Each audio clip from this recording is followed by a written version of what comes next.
Hello, this is Storybooks channel. New videos are posted every day. Subscribe and click the bell. Hand. The gun sat down. Hooked. You hold your hand steady. Shot? No, it doesn't work. No matter how hard Thomas tried to pull the trigger, Cindy couldn't. She dreaded the thought of the bullet flying out of the barrel. She'd see it flying, tearing the target to shreds. Clearly, this shooting gallery had not injured anyone, but Cindy could not shoot. Thomas, a candidate master of sports in bench rest shooting, did not understand how one could be so afraid of the sound of a shot. It was impossible to see a bullet flying. It was useless. Cindy couldn't bring herself to pull the trigger and was angry at her husband for the idiotic idea of teaching her. She's a designer in a furniture factory, an office mouse. Why would she want to do that? Thomas couldn't answer that. Just thought he might have to. What doesn't happen in life? Attempts to drag his wife to shooting galleries sometimes succeeded, but Thomas could never get her to shoot. So today, after much persuasion, she came. And then stupor, panic, and then fainted. That's never happened before. Cindy fainting wasn't exactly frightening, more of a surprise. There was no tendency to faint at nothing. Constant arguments with Thomas over his obsession with teaching her to shoot could not be considered a provoking factor. Yeah, she couldn't shoot. I was scared, but I'd never fainted before. There was another scandal at home because of the fainting. Cindy Wendy's mother accused her son-in-law that he and his donkey stubbornness brought her daughter to a nervous breakdown. He thinks he's an athlete. You'd better think about feeding your family. Your sports club is dying. No salary for the second month. How long can we feed you? How did you get into this mess? Talented sports star, the gym teacher has brought his wife to the field by tomorrow. Stop by the nurse's station. Kelly will give you a clue. Thomas insisted we should see a doctor. Cindy assured that with every nonsense on hospitals, Nina run all. After arriving at work, Cindy went to the nurse's station with Nurse Kelly. They had been friends since childhood, since high school. Doing homework together in the summer, avoided going to the river in the winter, spent all day skiing in the woods. Falling in love together and crying over unrequited love together. Even Thomas Cindy was introduced to Kelly. One day, another suitor invited Kelly to a club. But here's the thing. Thomas' friend came from training camp and asked me to go with him. I didn't feel comfortable saying no. Why don't you bring your girlfriend? Well, Thomas, isn't that a shame? Kelly started calling Cindy. Phone's disconnected. Maybe she's in class. But Cindy didn't answer after an hour or two. What's it like when you need someone in a hurry? Can't find her. I'm sure she forgot to charge her phone or even left it somewhere. Kelly rushed Cindy home. Wendy was home alone. What are you doing here? Did Cindy happen to show up already? Wait, no. I've got a lot of things to do. I'll leave her a note. Just don't forget and tell her I'm expecting her at the club. Cindy wrote, "Come to Kalina, there will be an extra date." Kelly's handwriting was illegible and Cindy read bald. The bow outside the club stood Kelly with two young men. Which of them Kelly, understandably, was immediately too hostile.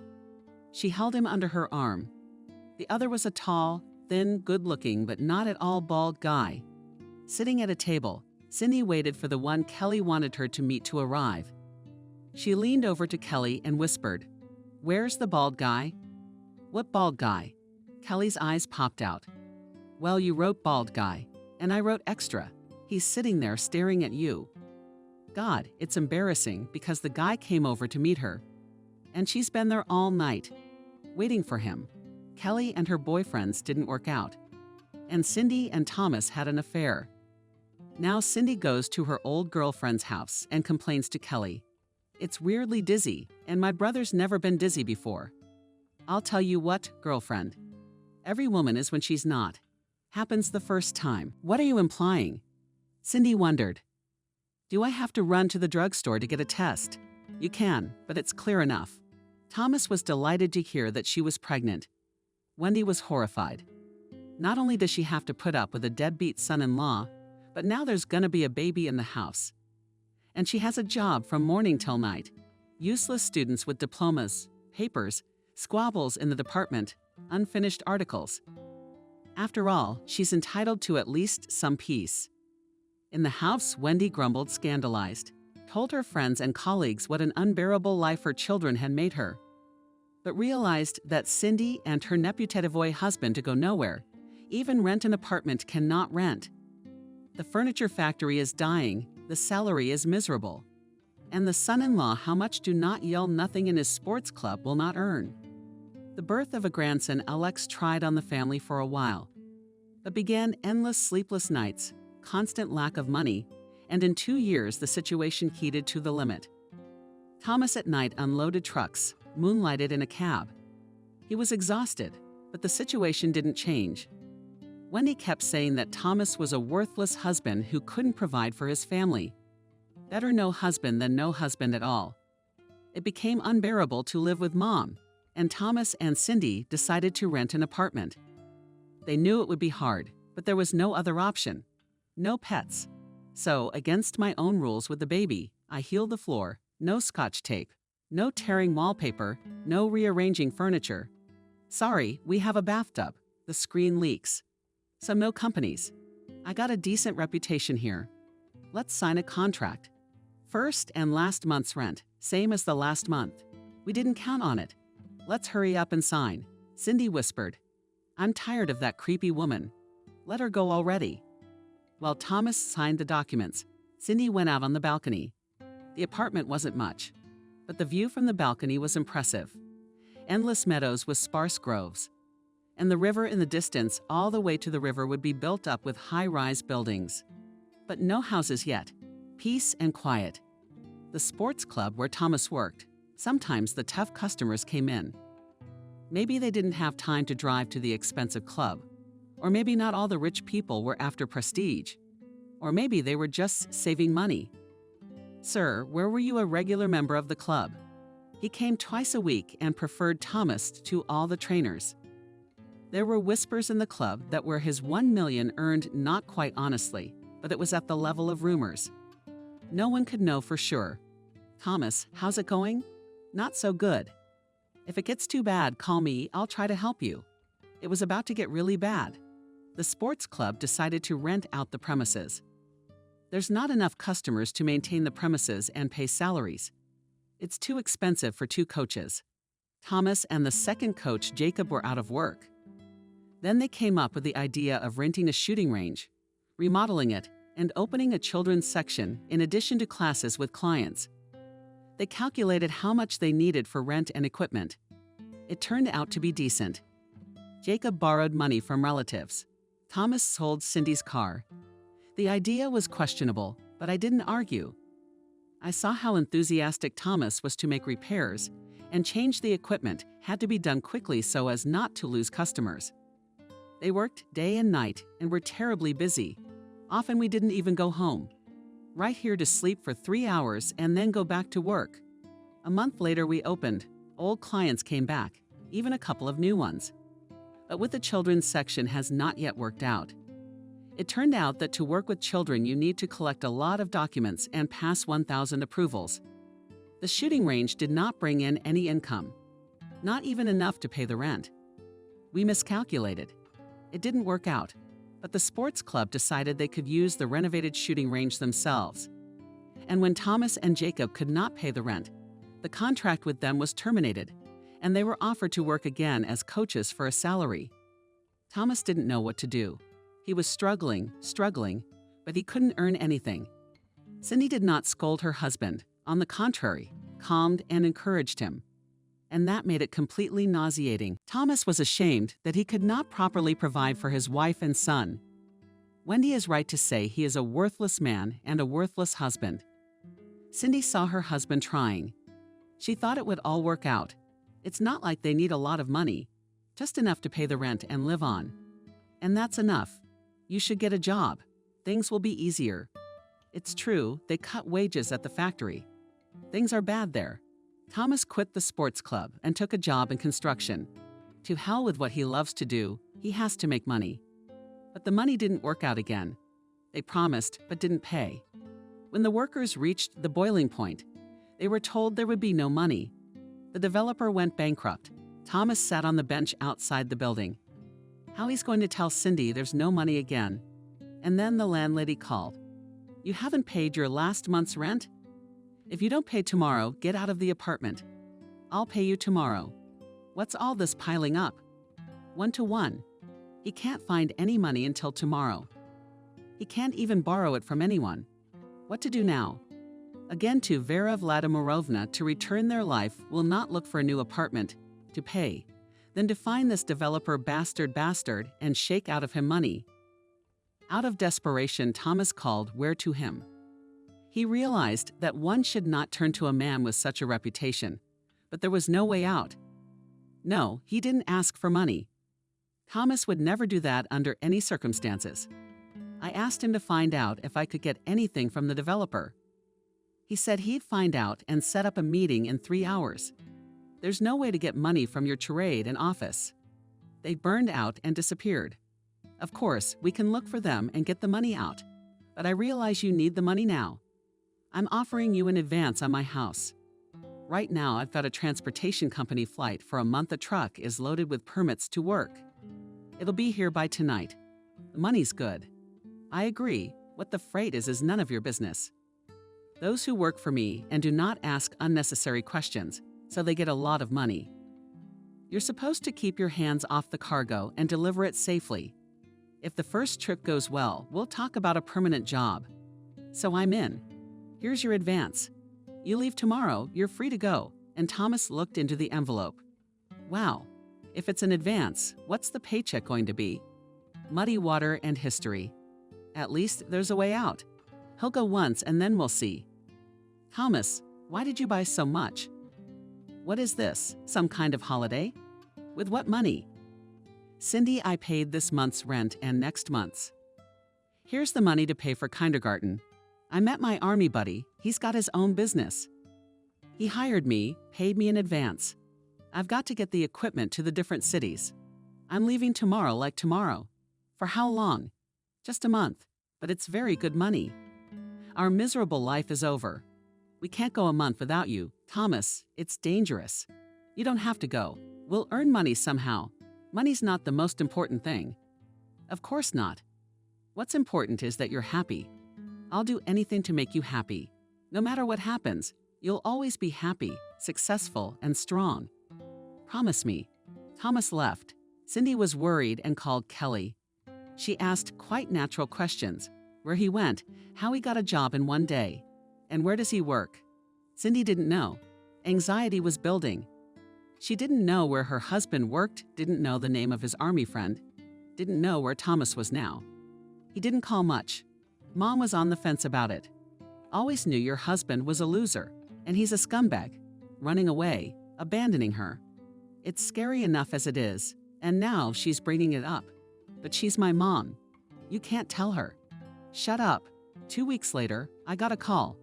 Cindy, your husband was transporting dangerous goods. The truck lost control on the highway tonight, rolled over and burst into flames. Your husband was killed. I'm sorry for your loss. Your husband's life was insured. You'll get a payout. This is bullshit. This is a hoax. It can't be true. What payout? For what? There's been a mix-up. Thomas was carrying appliances. Cindy kept dialing her husband's number. Unavailable. Woke up Alex lying there waiting for Mom. She found everything. He got out of bed and went into the kitchen.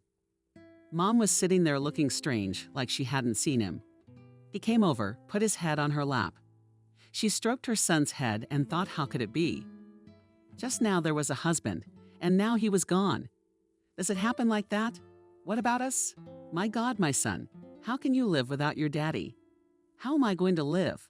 Thomas was buried in a closed casket. You can't even say goodbye, probably because she never saw her husband dead. Cindy didn't think it was real, like it was staged. Standing at the edge of the grave with her husband's portrait in her hands, she saw handfuls of earth being thrown on the coffin and couldn't believe that Thomas was there. After the funeral, Cindy couldn't cry, couldn't sleep. She didn't know what to say to Alex, who was waiting for Daddy, a longing for a life that had failed. There would be nothing more, no more love, no more happiness, only loneliness and pain. I took Alex to daycare and went to my husband's grave. Almost every day, at least for half an hour, sat, looked at the portrait, tried to tell Thomas how she lived. But it didn't work. Stupidly talking to the grave didn't make it any easier. Wendy felt guilty. Would not have clung to Thomas less reproachful, would not have gotten involved in a dark story, and would be alive. Along the line, such thoughts never crossed her mind. But Wendy ate herself to death, ruined her daughter's life.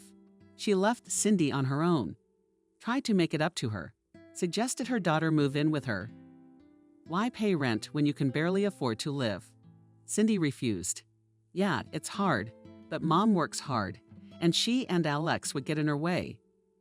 Wendy has decided that her daughter doesn't want to forgive her. It happens. The two people closest to her didn't find the right words. One said the wrong thing. The other heard the wrong thing. It turned tragic. Wendy outlived her unloved son-in-law by a year. The guilt was unbearable. Her heart couldn't take the heart attack. How could it be? Why do all the dearest and most loved ones leave after Mom's funeral? Cindy was held in this world by Alex.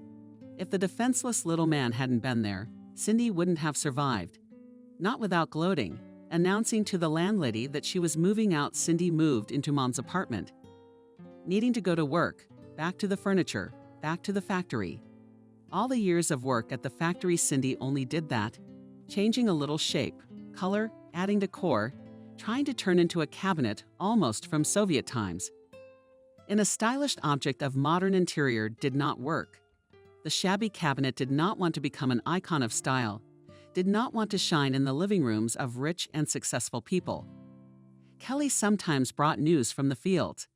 The factory is breathing down its neck. It's unclear how it survives. The management is ready to sell the factory, but so far there are no fools. Furniture Concern is buying up unprofitable enterprises around the country, came to them. But do they need such a good thing? It's not clear yet. Cindy, I'm sorry. I was jealous. I've been thinking about you. Why is it so unfair? You have love, a family, a child. You may not be rich, but you're happy. I'm all alone and alone. How am I any worse? You complained about your mom, and I got angry. Your mom's alive, but mine's been gone for 10 years. Suddenly, everything changed. I'm married, I'm expecting a baby. You have no husband, no mom. What if I jinxed you? I was jealous, and jinxed you. God, how am I gonna live with myself? Kelly, you're an idiot. Your grandmother wasn't a witch, but she was a third-generation witch. Jinxed. I'm a witch. I can't be jinxed. Yeah, life's cracked, but it hasn't fallen apart. I've got Alex.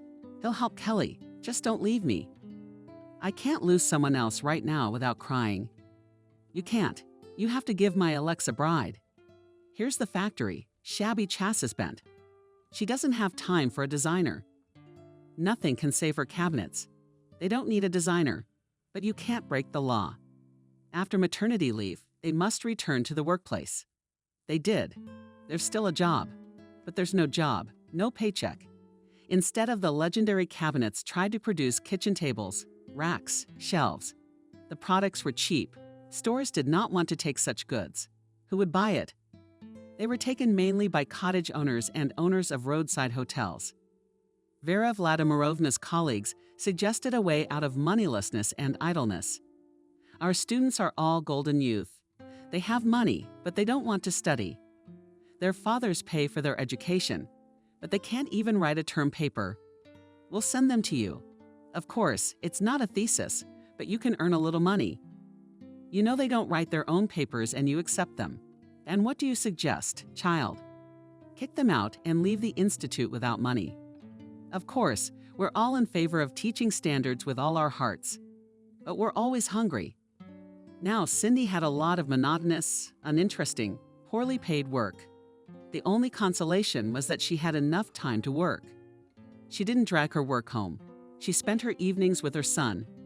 The factory slowly emptied out. Everyone who could find another job left. It was either the most loyal or the most desperate who had nowhere else to go. Cindy, like the anecdote, couldn't decide if she was the smart one or the pretty one. On the one hand, it's clear that there's no point in staying in the factory. On the other hand, where else can you write term papers and run around on your own during working hours? Labor discipline had not been controlled by anyone for a long time. Cindy tossed between the desire to find a new interesting, most importantly, a well-paid job, and the fear of losing what at least allows you to survive, while she was choosing between the crane and the tit. Suddenly, there was some movement in the factory.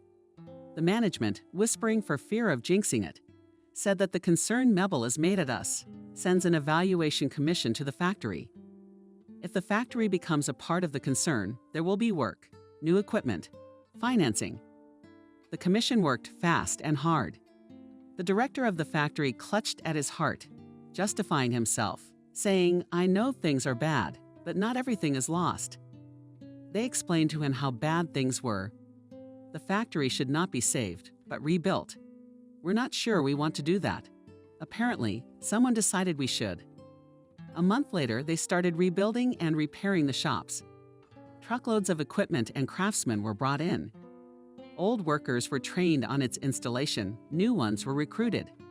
A team of specialists, engineers, financiers, and lawyers, headed by the best crisis manager of the concern, came to manage the factory.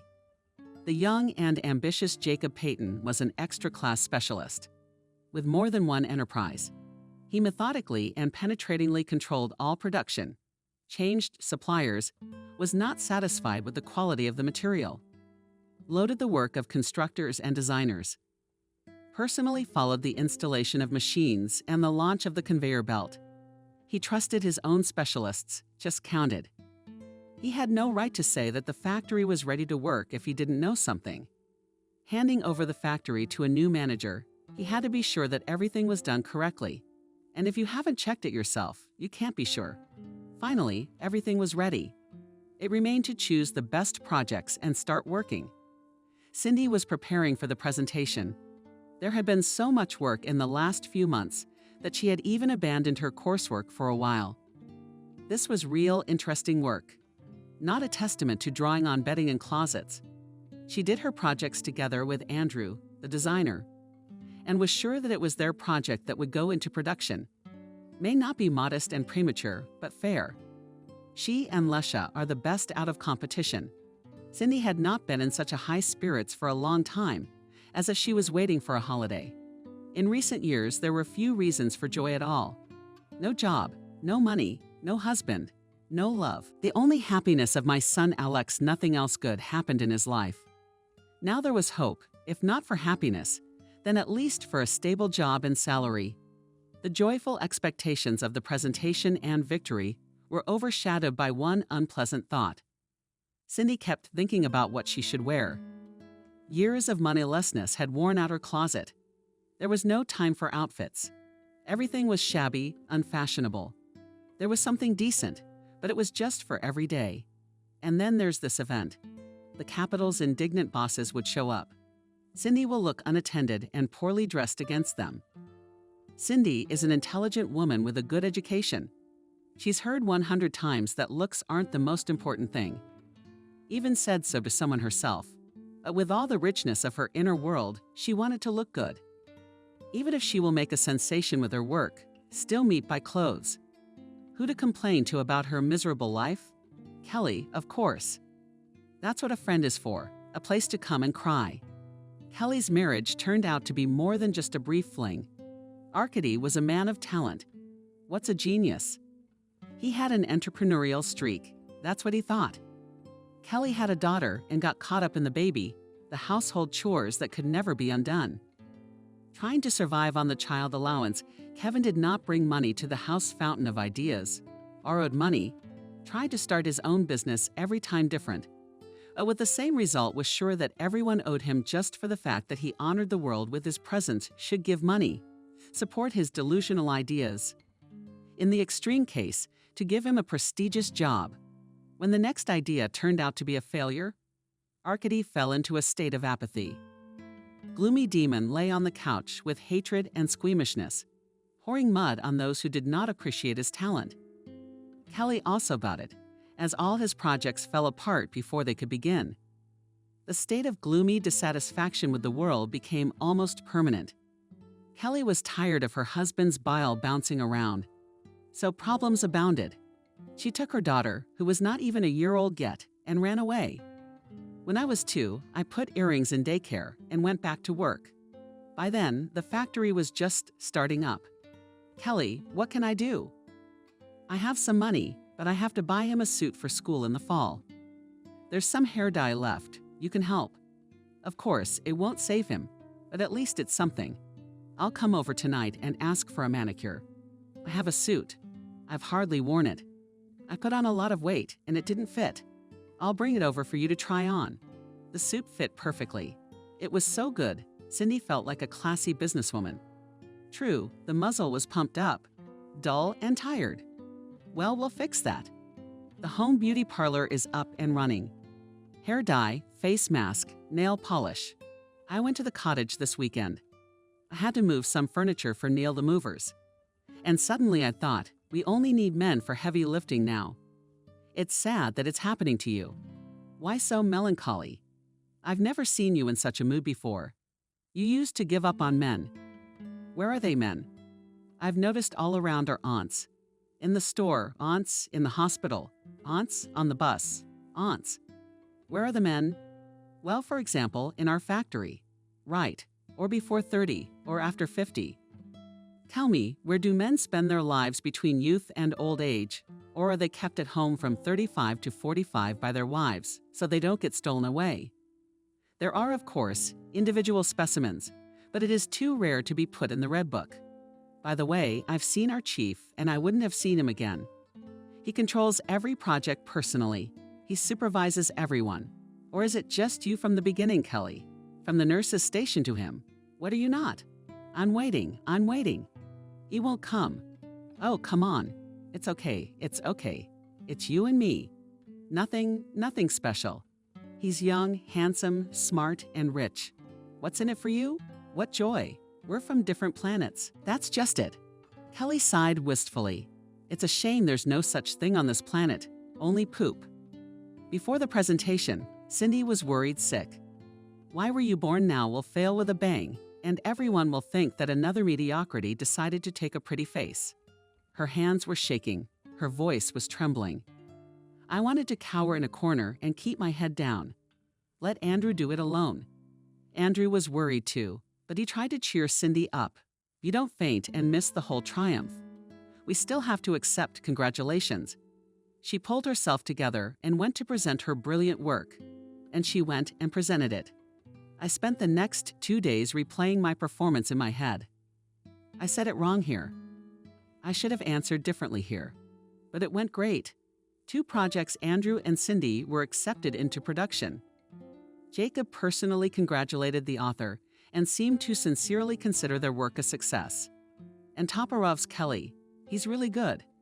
A week later, Jacob called Cindy into his office and asked her to make sure that the production did not deviate from the project by a single step. You see, Cindy, I know the specifics. It's going to start now. It's more convenient. It's cheaper. There must be no changes in materials or fittings. I want the exact model that you and Andrew designed. And you know your design thoroughly. That's why you're in control. Before, Cindy didn't know that the designer had to control the production on the fittings, on the closet, and that's it. What's on the finish line is none of her business. If she'd shut up about it not being what she'd planned and demanded a redesign, she'd be sent to the design department, had to learn a new way of working, and liked it. The money was still tight, though. Designers' salaries are small. So Cindy started doing coursework again. Now she had to work at home at night. She was tired. She didn't get enough sleep, but she couldn't give up. I had to get Alex ready for school. Jacob sometimes came to the designers, interested in ideas and developments. He liked talking to Cindy. The girl has an out-of-the-box thinking, good taste, and her own view not only on her profession, but, as it seemed to him, on life. Jacob was not too interested in the personal lives of his employees, but he looked into Cindy's personal file. He knew that she was a widow and raising her son alone. Cindy, you look tired. Let's go for a coffee. Cindy was taken aback. How to react to such an offer? It seemed sincere and without a catch, but he has no one to agree to coffee with. And what if he does not expect to agree to refuse? It must be unseemly to refuse a superior. Never had Cindy been in such a situation. Seeing the confusion on her face, Jacob smiled. Come on, let's go talk about the new line of sofas. What difference does it make where to talk in the office or in a cafe? I want a good coffee. The secretary brews some junk food. We drank coffee, talked about everything. Cindy told about her life very briefly, without details. Jacob turned out to be a very pleasant conversationalist and not at all scary. If he had not been the boss, Cindy would have said that she had just had coffee with a buddy. He wasn't a buddy, he was a boss. And Cindy remembered that. That's why she was a bit uptight, shy, afraid to say the wrong thing. I've had to deal with people of that stature.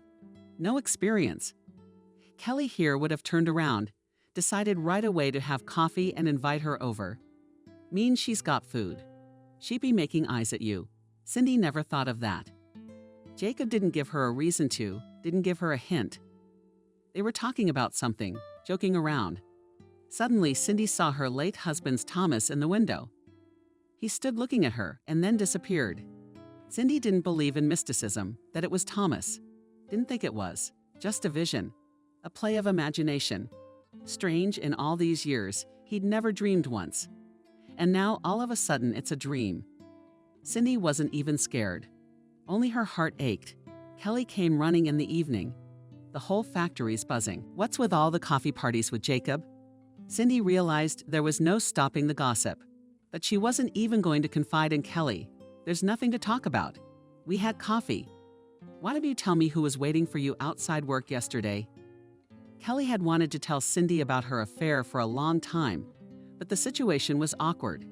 It's embarrassing. Never dated my wife, but I couldn't resist. About 6 months ago, Kelly met a man. She was late for kindergarten. No bus. Angry, nervous. It must have been very noticeable because a car pulled up beside her. You're late. Sit under the vase. He drove her to the daycare center, but he didn't leave. And when she and Irina got out, he offered her a ride home. Young, good-looking, with a prestigious job and a good salary. She started to drive to work and then home. He courted her beautifully, gave flowers and gifts. Inexpensive, but nice. He invited her to restaurants, took her on weekends to resorts and vacation homes. Kelly fell in love. He was attentive and gentle. He liked Kelly very much, you could tell. It was a real romance with feelings and passions. The lover had only one drawback, but a significant one. He was married. Kelly dreamed that he would divorce and they would be together. But when one day talked about it, he said that with his wife will not divorce, cannot. She's got some disease, she'd be lost without him. Kelly, you're not 15 years old. They all have sick wives, and they're all waiting for them to get well or die in our country. Turns out half the female population is terminally ill. No, Cindy, it's all true. I said to him, then what you're saying to me now. Then he brought me to the clinic where she's lying. He took her for a walk in the hospital park. I saw her. I don't know what she's sick or how bad it is or if it's her at all. But somehow you think he's cheating, because I don't trust married men with sick wives. I didn't think he was lying. That's not even the point. I don't want to date for years with no hope of marriage. I need a family and he won't divorce me. Decent men don't get divorced in this situation. You're so full of shit. You hear yourself. Decent men in this situation don't get mistresses. They take care of their sick wives. Listen, why do kept women look great and decent wives look bad? Because their decent husbands spend all their money on the kept woman. It's about decent men. Okay, don't bring it up. We're already broken up anyway. We broke up yesterday. That's a shame. Yeah, Kelly. You sure know how to pick men. Unrecognized geniuses. Kevin's the dream man walking away from his sick wife. Maybe a healthy one. This morning at the bus stop, Cindy was accosted by a gypsy. At first she just looked at Cindy. Then she came closer, looked long and hard. Cindy became uncomfortable. It's a burning look. I'm not asking for money. I'm not gonna guess. Just listen, thank you, I'm fine. I'm fine, you're fine. I can see I can't keep my mouth shut. The past is following you around, waiting for you. It won't give you life. Prepare yourself for a serious challenge. There's a man who won't let you go. A man close to you. Trouble will be everything. I don't know anything else. The gypsy woman turned and walked away. What past? How can the past wait? A close man ahead. Where would he come from? A tale of trial. Trouble. This is crazy. What did she want? Didn't even take any money. Jacob Peyton, the present director of the factory, saved more than one enterprise. And he was 40 years old and unmarried. He got married in a hurry when he was young. Of course, for the love of his life. It didn't work out. The love was gone. A short married life left only negative memories. So much so that he didn't dare to marry again. And the job didn't lend itself to it. 2 years in one city, 3 in another. What woman can withstand the eternal moving and life without a home? This city and this factory are the last in the life of crisis manager Jacob Peyton. He had already received an offer to become a member of the concern's board of directors. The status and salary were not as warming as the possibility of not having to travel all over the world. And finally have his own permanent home. A representative of the concern, Nick, came to the factory. Sort of an inspection. Actually, there was nothing to inspect. Peyton was working. What was there to inspect? Nick decided that his friend Jacob should be warned, and it was better to do it himself. Jacob, I didn't want to take on the role of a messenger with bad news. But at least I can outline the situation, or I would have come. Hello, I'm on the board of directors. What about you, Benjamin? Benjamin was the president of the concern and the main shareholder. His word was law. He valued and respected Jacob. But the old man had one thing in common. He thought that the company should be headed by solid, serious people who would take care of the concern as if it were their own family. And a man who doesn't have a family can't feel the full extent of responsibility. He has not yet been told that Jacob is not married, but the reaction will be unambiguous, non-serious, unworthy. So you have a month to get married. Otherwise, you're just gonna keep resuscitating. All the factories where I'll take a wife in a month, even to take a closer look. No time. Jacob, you've been looking for how many years? There's someone you like, so get married. Then you look at everything. You've already looked once. Barely got away with it. I wouldn't insist, but the deadline is a month. In a month, your papers should be in the board of directors with a mark. Marry with a child and preferably a baby on the way. Not if you don't want to, but it's a shame. We really need such a specialist on the board. Wojciech Kremen. He won't let an unmarried man in. Jacob, I beg you, get married. Do you want me to set you up with a fake wife? Anybody else interested? No, I don't. If I were you, I'd get married right away. But you won't. What kind of desires do they represent? I'll try it myself. I'm an option. I mean, I'm not sure I'm an option for her. Cindy liked me. He wasn't planning on getting married right away. But as it happened, I'd have to try to talk her into it. I knew he'd be silly, she'd send him away, and she'd be right. He thought she was the only one he had a chance to start a family with. What makes you think that? Drinking and coffee together is no reason to get married. He had no idea how to say it, how to start the conversation. Cindy, you know me, and I know you. Let's get married. Well, that's it. It's like a quote from the movie You're Attractive. I'm damn attractive. So what's the holdup? I've been hesitant to go into the design department all morning. I've been rehearsing my speech. The secretary's speech was garbage.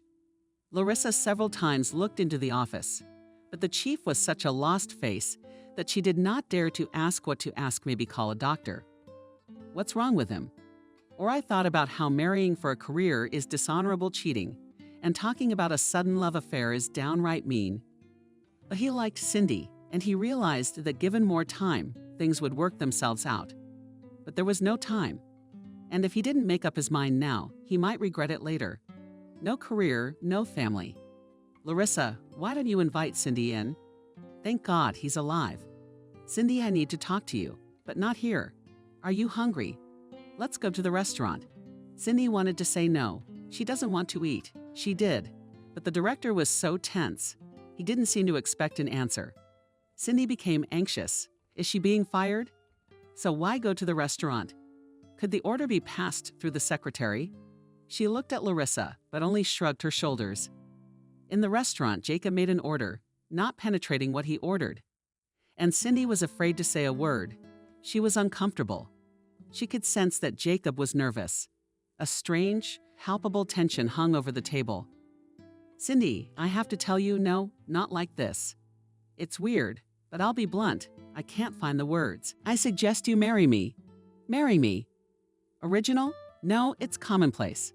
The rich and successful always marry a mongrel they find on the spur of the moment. We've known since we were kids that every prince is a Cinderella.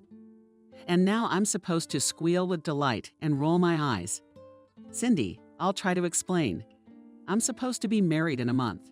I won't explain why. I'll just say that my career depends on it. I like you. I thought if I'm going to marry you, why not you? My motive, I hope, is clear. This marriage is good for you too. It will save you and your son a lot of trouble, especially financial. I've seen you struggle to earn a living. You've been alone for so many years. Don't you ever get tired of being alone? I'm not talking about love, silly in our situation, but I promise to do everything I can to make you and your son happy. Jacob, how old are you? 40. I'm 32. That's 8 years apart. You think that such a difference allows you to consider yourself mature, wise, and calculating, and me a naive fool who will ruin her life, if you remember with a carrot. You are fundamentally wrong. I'm not going to ruin your life, but I can make it more comfortable and remove some problems. Do you like writing term papers at night? I don't know. I haven't thought about it. No, I guess not. But the category of like, don't like is not for me. I just have to. Why do you have such a problem? How many do you have? Jacob, you do realize that solving problems with a random marriage is a way to cause more problems. Don't you have any other candidates? I do. But I thought you might be more than a casual marriage. I realize I'm a bit of a shocker, but I want you to think about it. But don't take too long. It's important to me. Cindy was very fond of Thomas, but he died over 3 years ago. Of course, she thought of a new relationship, wanted love. Imagined what her chosen one would be like. But Peyton was never in those dreams. Men of such flight never even dreamed of it. It's weird, this whole thing is like a soap opera. It's where a wealthy, powerful man marries a poor provincial girl. And then it turns out he's already killed 3 wives. Peyton didn't look like that. Then who does? Who knows? Now Cindy was always thinking about Jacob. If the situation had not been so ridiculous, if Jacob Peyton had not been her boss, if they had met under different circumstances, who knows where to put all these ifs? Cindy thought back to Thomas' words, "You will always be happy, successful, and strong." Maybe Jacob, her chance to be that. The more Cindy thought, the less ridiculous the idea of marrying Jacob seemed. How long could you work day and night trying to give your son a decent one? No, not decent, but a more or less tolerable life. If, as psychologists advise, you write a list of pros and cons of marrying Jacob Peyton, the pros column will not fit on the page under the cons column. There will be 2 items. 1, I don't know him. 2, what about love? But so far, love hasn't happened in Cindy's life, and there's a good chance it never will. In 15 years, Alex will grow up and she'll be alone. That's when she'll weep for her unfulfilled feminine destiny. Can you imagine what life would be like if she married Jacob to regret that she missed the only chance to be happy? People are good at making excuses for their failures. Everyone had a situation when you have to make a choice, made a choice, chose your way, and then many years later, justifying not too happy life, thought that if you had turned the other way, everything would have been different. How it would have been there is not known, you do not live, you will not know. But the regret remains. Cindy didn't sleep at night. Her thoughts bounced from Jacob to Alex, from endless projects to unpaid bills. Some kind of mix, Jacob and Alex thought. Why do they have to get along? Am I really getting married? Don't forget to pay the light bill tomorrow. Shit, I don't have enough for sneakers again. Twirling, sighing no, I couldn't sleep. She approached the mirror in the shimmering color of the moon and lanterns. A mysterious, very beautiful woman looked at her. Could it be her? You can't help but like her. You could fall madly in love with someone like that. Maybe I saw something in her too. My mirror, my light. Tell me, what should I do? Will Alex be well off, but with a stranger? All right, enough of talking to the mirror in a very skillful way. Good, no one can see. Turn on the light, the beauty is mysterious and all the mystery evaporates.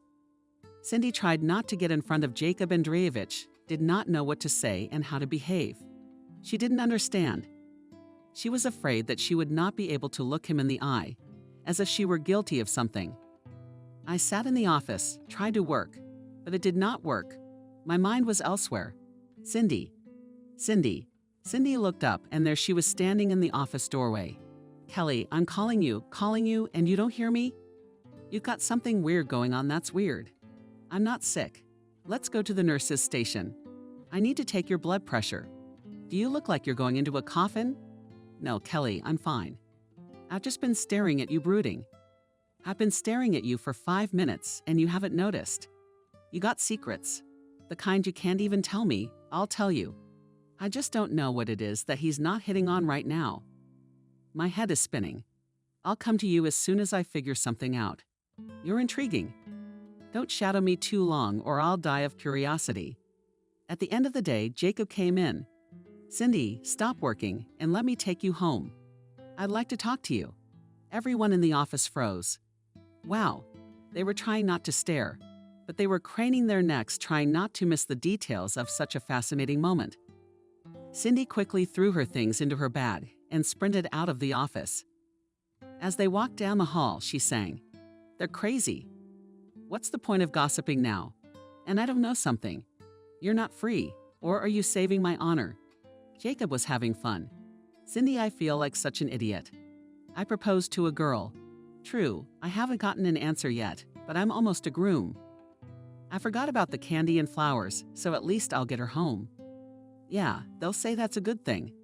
At least she'll remember that I'm not only a director, but also a man. But you'll refuse me. Everyone will pity me, and they'll twiddle their thumbs at the sight of me. I'm sorry, Cindy. I'm trying to play it cool, but I know it's not human. If we could just get to know each other better, then it'd be easier. Tomorrow's a day off. Let's spend it together. What does your son like to do? Amusement park, movie theater, zoo. I honestly don't know what 7-year-old men like, but I want to impress him. All right, let's give it a shot. Maybe there's nothing more to talk about until tomorrow, Jacob. I was worried about the kids. He didn't have any other kids. He didn't really notice. How do you deal with a 7-year-old? You had no idea what to talk to him about. I didn't know. If the boy didn't want to talk to him, Cindy would turn him down, and he had gotten used to the idea that Cindy was his future wife. Kind of forgot about it. Why would he do that? Cindy was even more worried.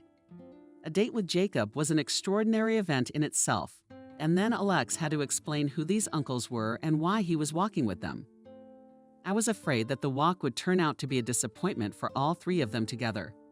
There's nothing to talk about. And if adults somehow try to observe decency, Alex will not pretend. He'll say he's fed up and ask to go home. The weekend will be ruined, and Cindy's doubts are at an end. Not getting married was already kind of on her mind, but the weekend was surprisingly fun and interesting. Alex still hadn't decided where he wanted to go, or rather, wanted everything. So we went to the movies. At the amusement park, we argued for a long time about which merry-go-round was cooler. Roller skating. But Jacob said he'd pass. He's too old to rollerblade without it. He'll wait here all day. Cindy looked at Jacob, trying to understand if he was really interested in them or if he was pretending. Not if he's getting married, though. I tried to provoke him. Left them with Alex. One seems to enjoy having fun and they don't remember. It's a little frustrating. But it's nice that Jacob's not pretending. We had dinner at a cafe, had ice cream, and took a perfectly happy and falling asleep from fatigue and gluttony Alex home. Cindy was putting her son to bed. His eyes were already closed, but the excitement of the day was keeping him awake. Mom, is Uncle Jacob still coming? I don't know. We'll see. It would be a pity if you didn't come with him. I wonder. Sleep, honey, maybe he will come. Alex fell asleep. Cindy couldn't sleep. So many impressions not from the rides, of course. It was the socializing. It had been a long time since Cindy had been around. So easy and interesting, and with a stranger, in general, a person.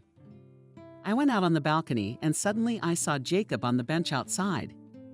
He wasn't looking at the windows, just sitting there thinking about something. He hadn't left. Cindy came out of the driveway. Jacob. Jacob, if it's okay, just Jacob. Jacob, you. Why didn't you leave? I just wanted to sit here. You know, Cindy, I realized today that my strange, unreasonable desire to marry you. It's no accident. Remember I said I should get married? I like you. So why not you? Cindy, I'm going to propose to you again, but for a different reason. I want you to be my wife. Don't answer yet. I'm already sure. Do you need time? Alex is yours. I'm just in love. I want a son like that. I'll be a good father to him, if he doesn't mind. Kelly has a deadly grudge against Cindy. Everyone at the factory knows Cindy's having an affair with the director. She's the best friend. Not a clue.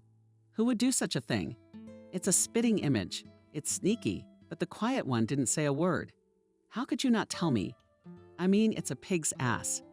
Such a life-changing experience, and I'm left out, where you don't have friends like me anymore. You could have just said, Kelly, not a friend. You told me more about Jacob from another planet. You're on another planet now, too, and you're gonna be friends with your alien friends. Kelly, what are you talking about? Cindy hugged her friend. I didn't tell you because I don't know what to say. We're not having an affair. You're insulting me. I can't even explain what we're having. He wants to marry me. But it's not about feelings or romance. It's some kind of mutual aid agreement. I can't explain it. I can't even understand it. So tell me everything in detail and we'll figure it out together. I know you'll make a tragedy out of nothing. You're smart, of course, but you're no expert.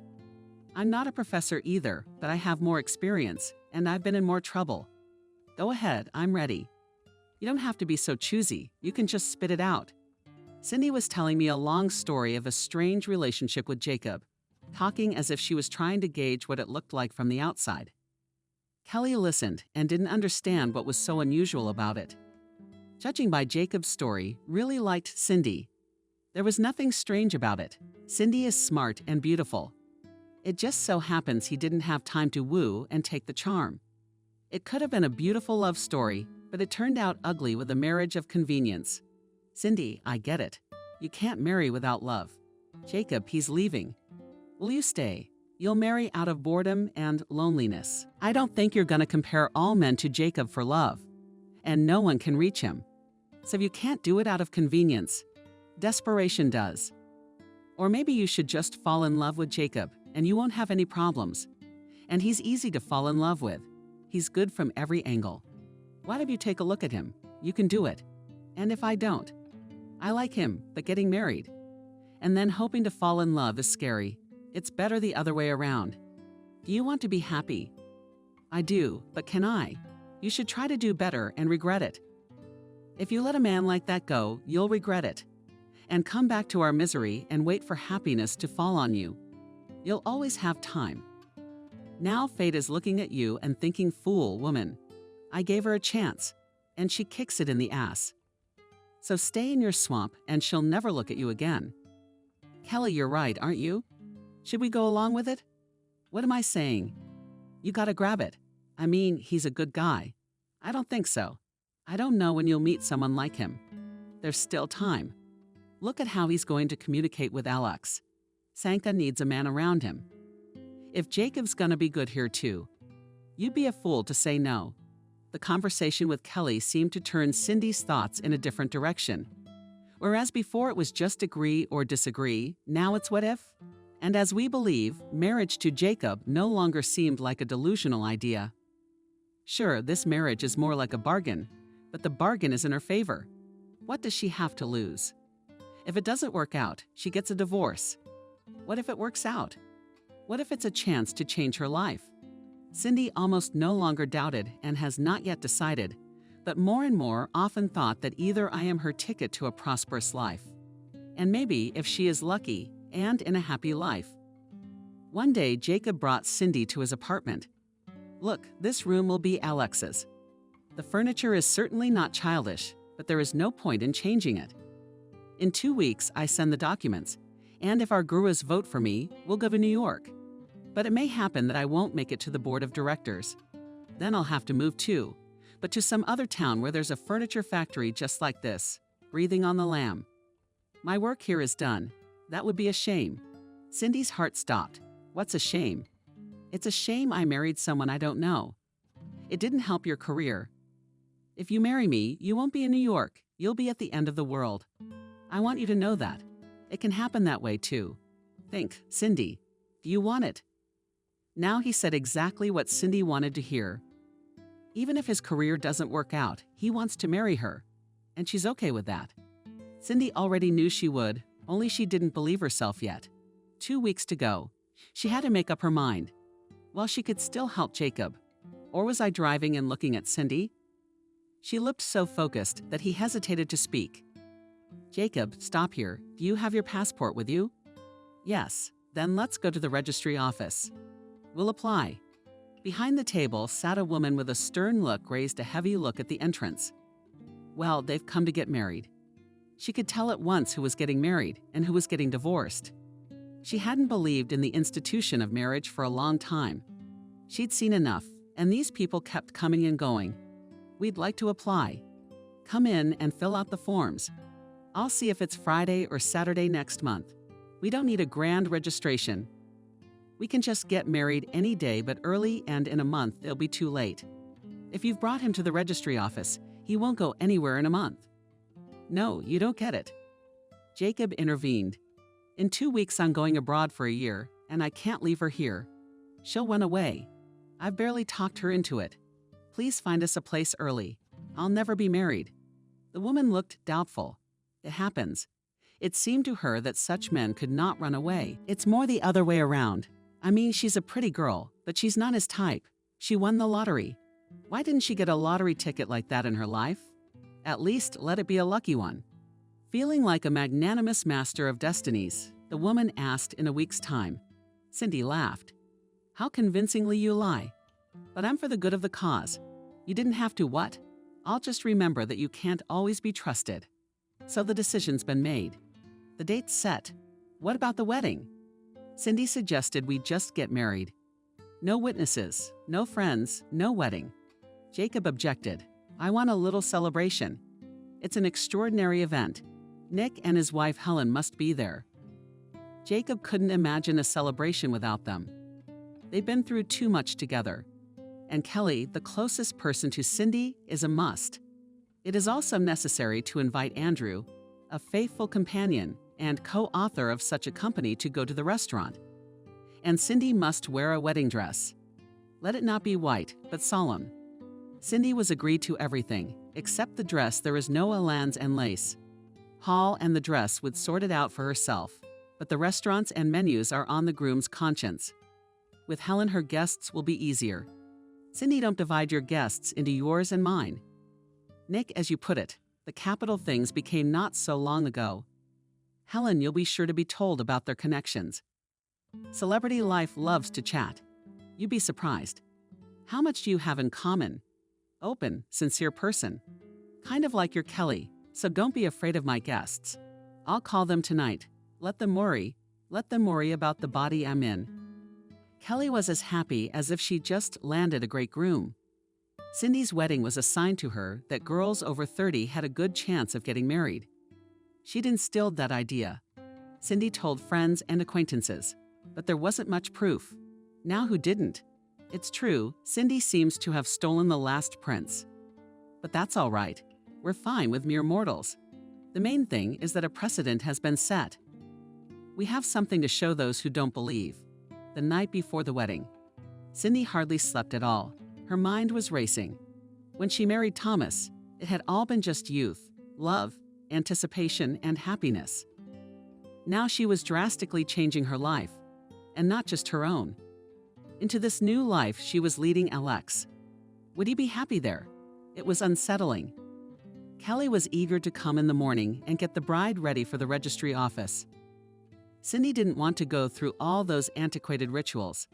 I can't put on my own dress. I'll meet you at the registry office. Kelly and Andrew were waiting for them at the Zakos. Nick hadn't flown in yet, they'd come straight to the restaurant. Cindy came out of the car in a gray pearl dress. The style was like Audrey Hepburn in the movie Roman Holiday. Favor figure allowed next to elegant Jacob in a dark gray suit. Behind them, an incredible miracle in a plaid suit with a bow tie. Alex Kelly was stunned. What a beauty! Pure Hollywood. So a tear came through. Nick was greeted with flowers at the entrance to the restaurant. Average height, average and well-fed. Yes, frankly, an average-looking man. And next to him, a woman of incredible beauty. Either a screen star or an international model. Turns out she's a housewife with 3 kids, but Cindy found that out later. Congratulations, shouts of Gorko. They toasted to the happiness of the young people.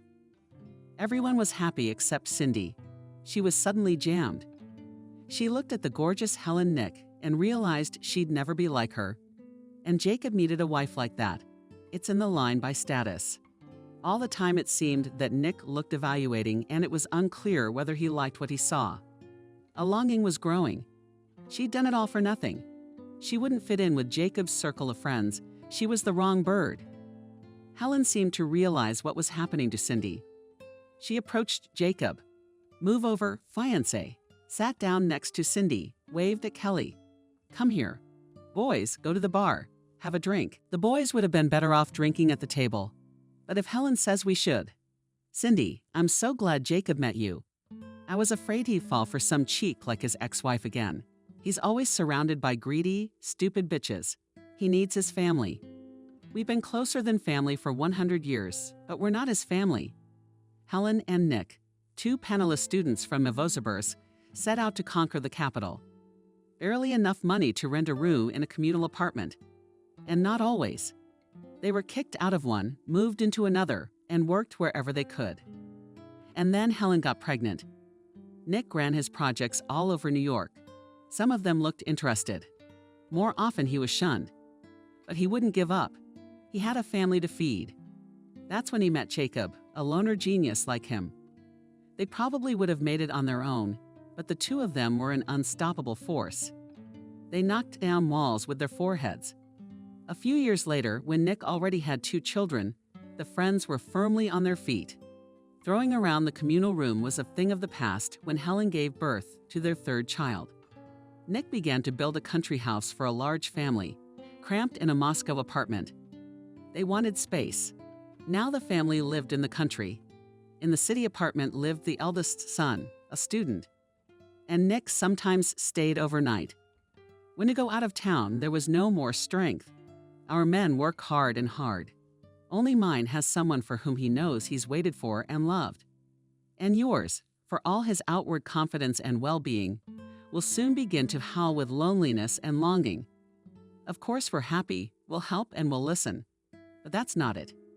He, if he met a girl, came to us, wanted us to appreciate, said yes, a good girl. And we couldn't say it face to face, we just said something like, she's beautiful.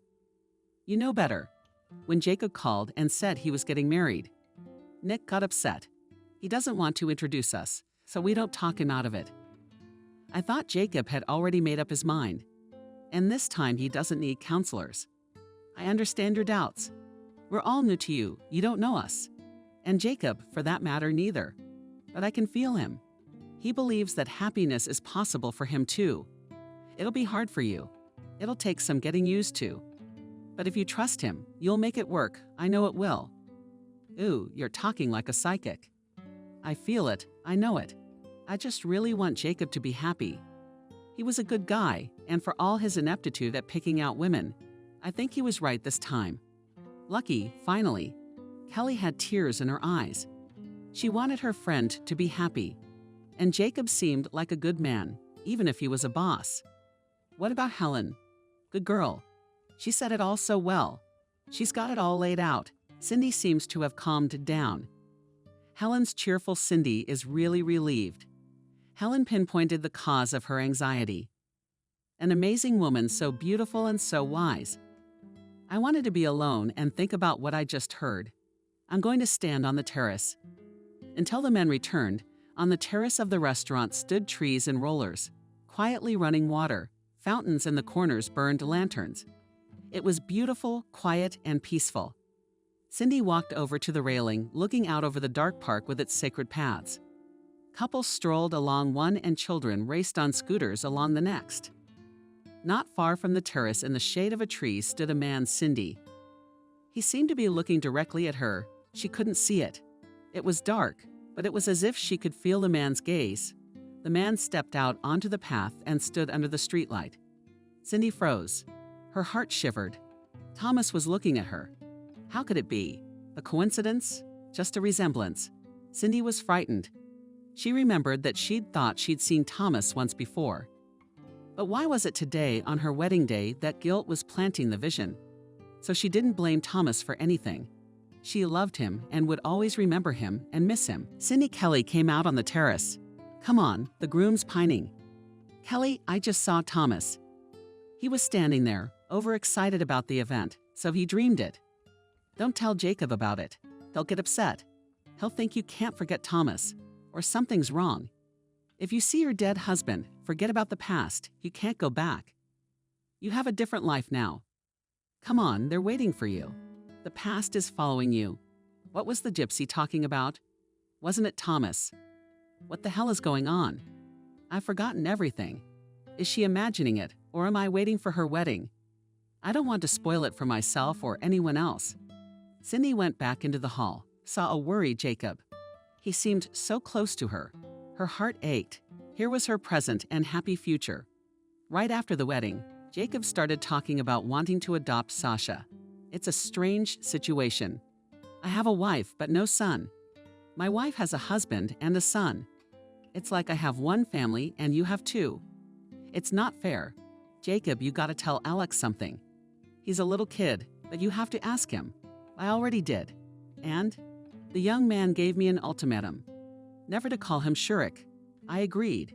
It's a harsh condition, but what can I do? Cindy threw herself around Jacob's neck. Jacob, you're wonderful. I keep waiting for you to tell me you're hurting me. Galina fell in love with her husband very quickly. She didn't expect herself to be so quick. She liked her new family life. She was no longer afraid of change. What's there to be afraid of? Jacob was around. The board of directors, headed by the all-powerful Benjamin, voted unanimously and waited for Jacob to hand over the deed. A new director was sent to the factory, and Jacob was working late into the night. Cindy tried to pass by his office more often at the factory. She'd see her husband through the glass and smile happily. She liked to make the house cozy, to meet her husband from work, to cook some incredible dinners. True, Jacob was sometimes unable to appreciate almost falling asleep at the table. There was not much free time, but Jacob was eager to go home to Cindy and Alex. Or I long dreamed of home and family, longed, envied Nick and Helen, and thought that such happiness would not happen to him. I tried not to think about my first family. It made him sick. Hunting wealthy men had convinced him that there was no love in this world. Such a family, which Jacob imagined, none of his few girls did not need. He didn't want much, a comfortable home. A loving wife wanted to be waited for, bored, to be squealed at by his children. When he came home, he wanted people to say, "I missed you for so long." It seemed like a dream come true. Cindy was convinced once again that Kelly should always be listened to. Her friend had been right about falling in love with Jacob, so she did. Good thing she got married. Otherwise, she'd be biting her elbows and crying herself to sleep. She envied herself such a man. Smart, handsome, caring. What else? Most importantly, loving and cherished. Cindy had almost forgotten that she and Jacob were not a couple. When such thoughts returned, she chased them away. As long as there was happiness to be had, there would be happiness to be had. Even if New York didn't suit her, it would be enough. She said that, but she didn't believe herself. No, it won't be like that. She and Jacob would be together forever. They were getting ready to arrive. So Alex wouldn't languish in the apartment, where every day more and more boxes and less things took him for 2 weeks in a country children's camp. Cindy quit her job. There's plenty to do before she leaves, and quitting will still have to be done. So pulling Kelly left and reread in the spirit. Who were you leaving us for, but you were happy for your friend? Cindy stood in the store near the window display and could not decide what to buy. She looked up from the window and saw a man walking fast in the window opposite. Again, she thought it was Thomas. She sprinted out of the store. A man flashed far ahead. Cindy ran. She saw him enter the hotel as she flew into the lobby. That one was empty. Only a party stood behind the counter. Cindy was at a loss to ask the porter if Thomas Scott lived in the hotel. No use. It was unlikely that the dead man lived under his own name. It wasn't Thomas, though. That was silly. It was. Cindy took a seat on the sofa. I wasn't expecting anything, just taking a breather. About 5 minutes later, the fire alarm sounded. The lobby quickly filled with guests not running for the exit in droves. Cindy saw Thomas again. He wasn't running, he was walking quickly through the lobby. Cindy grabbed her phone and managed to snap a picture. Thomas disappeared out the door. It was him. Cindy realized it couldn't be, but it was Thomas that she saw. There was no fire in the hotel. Why had the alarm gone off? It's unclear. The guests were cautiously returning. Everyone was reassured. The alarm was triggered by a malfunction. Cindy kept sitting on it, eyeing the porter warily, realizing that he was about to come over to ask what she was doing here. Cindy left. At home, she sat for a while longer, realized that she'd get her head back here, but couldn't think of anything. So she called Kelly. Kelly, I'm not crazy, but I saw Thomas. It was definitely him. Look, maybe he had a twin brother. What are you talking about? What twin? I'm telling you, I saw him. Now he wasn't following me, I was following him. I took a picture of him. It doesn't look like it's him. What do we do? I don't have to go to the police. I've seen my dead husband. Find him for me. Either it's a very similar person, but why would he be following me? Or is he the one I buried? Kelly had never noticed Cindy's overly suspicious persecution mania. She didn't suffer from that either. Something strange was going on. What surprised Kelly the most was that Cindy was quite calm about it. If it had happened to her, with Kelly, hysteria would have been assured, and all the police in town would already be catching the ghost of her husband. Cindy Andrew has a friend. He's a detective. I'll ask him to meet you. I'll call you back. Despite her agitated state, Cindy managed to notice the phrases Andrew has a friend. I'll ask him. What would that mean? Kelly and Lesha had never been close. Kelly, did Andrew frown? Okay, we'll deal with that later. Right now, I'd like to see the detective. The detective turned out to be a 50-something overweight guy with a tired face. Cindy had imagined private detectives a little differently. She thought they should be young and energetic. At least in the movies they were young, obliging, ran fast, climbed through windows, and drove at the level of stuntmen. Any vehicle from a scooter to an airplane. But Andrew assured me it was an uncle who introduced himself as Frank. Frank, an ex-special ops cop, spent a long time comparing Thomas' photo to the cell phone photo. Well, it looks like they're twins. You say the husband was killed in an accident. Did you identify the body? Yeah, they called me, but he was burned. And I was really scared. I didn't look closely. They showed me a cross and a ring. They were on Thomas when he left. Was there an investigation? No, there wasn't. An accident, something in the back of the truck caught fire. Tell me in detail what happened at the hotel. Alina told me. He listened attentively. Suddenly, he got a little excited. I'll take a picture of your husband. I'll show it to my former colleagues. See if they know anything. I'll also ask about the fire. A day later, Frank showed up and told Cindy what he'd learned the day the hotel alarm went off in the house across the street in his own office. A businessman had died. The gunfire came from the hotel. Similar crimes had happened 8 times in different cities in recent years. All worked by the same person, apparently a professional. The alarm was set off to get out of the hotel quickly and easily because the house across the street security instantly realized where the shots were coming from.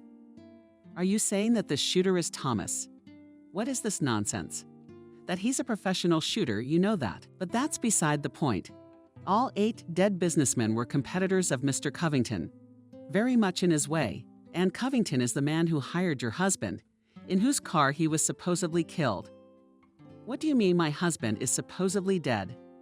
I wouldn't be so sure. A similar man was seen near the scene in 3 cities. In fact, the doorman at the hotel saw him when he came in.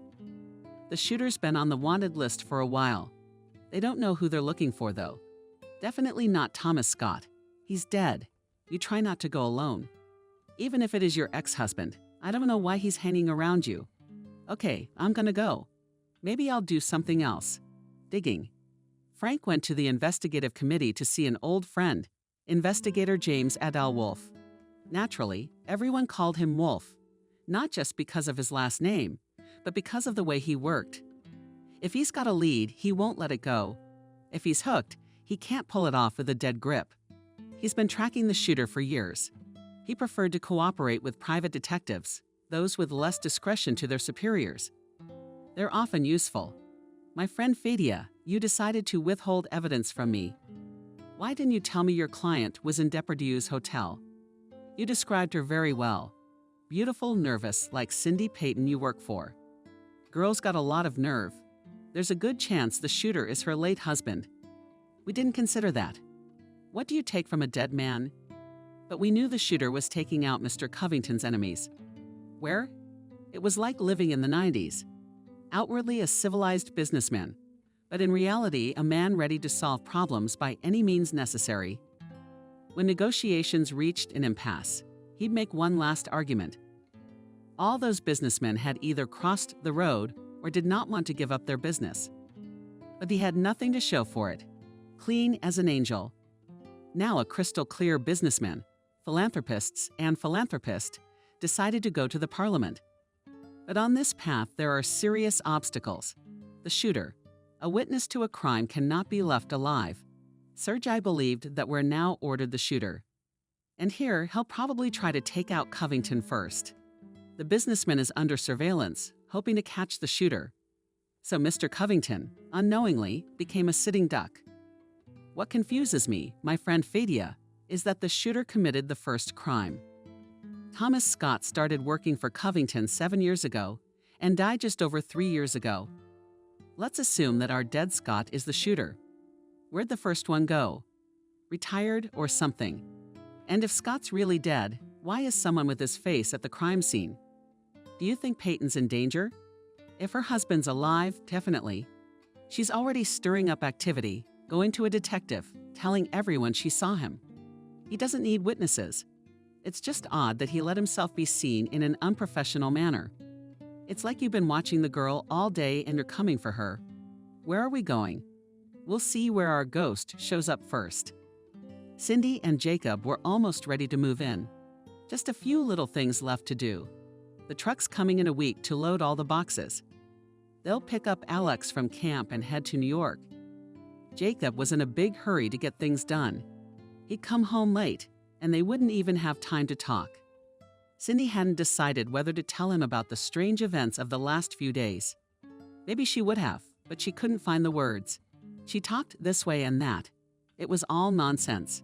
You could just say you see your late husband once in a while. No, Jacob mustn't be disturbed. They'll leave in a week, and everything will work itself out. Thomas, no, you must think of him less, and you won't have visions. One thing you can't change is the past. Cindy loved Thomas. She was going to spend her life with him. It didn't work out. It wasn't meant to be. That's just the way it is, and there's nothing you can do about it. But for some reason, the past interferes with her present life. Some gypsy prophesied the past is waiting ahead. It shouldn't wait there, and it shouldn't interfere. Let it remain a bright memory. Cindy dreamed. Thomas, strangely, never dreamed from there suddenly young as Cindy remembered and loved him. He was laughing.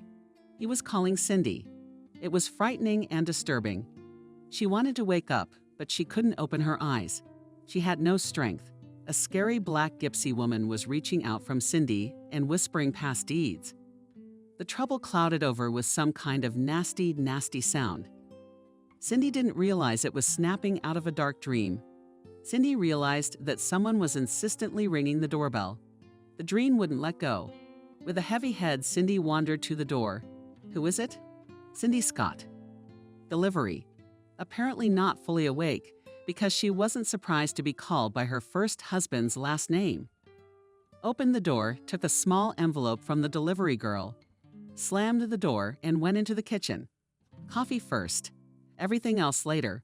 In the envelope was an old photograph, a patch of woods, a small house, a big black dog lying on the porch. No people in the picture. There was something familiar about the picture, but now Cindy couldn't remember the house.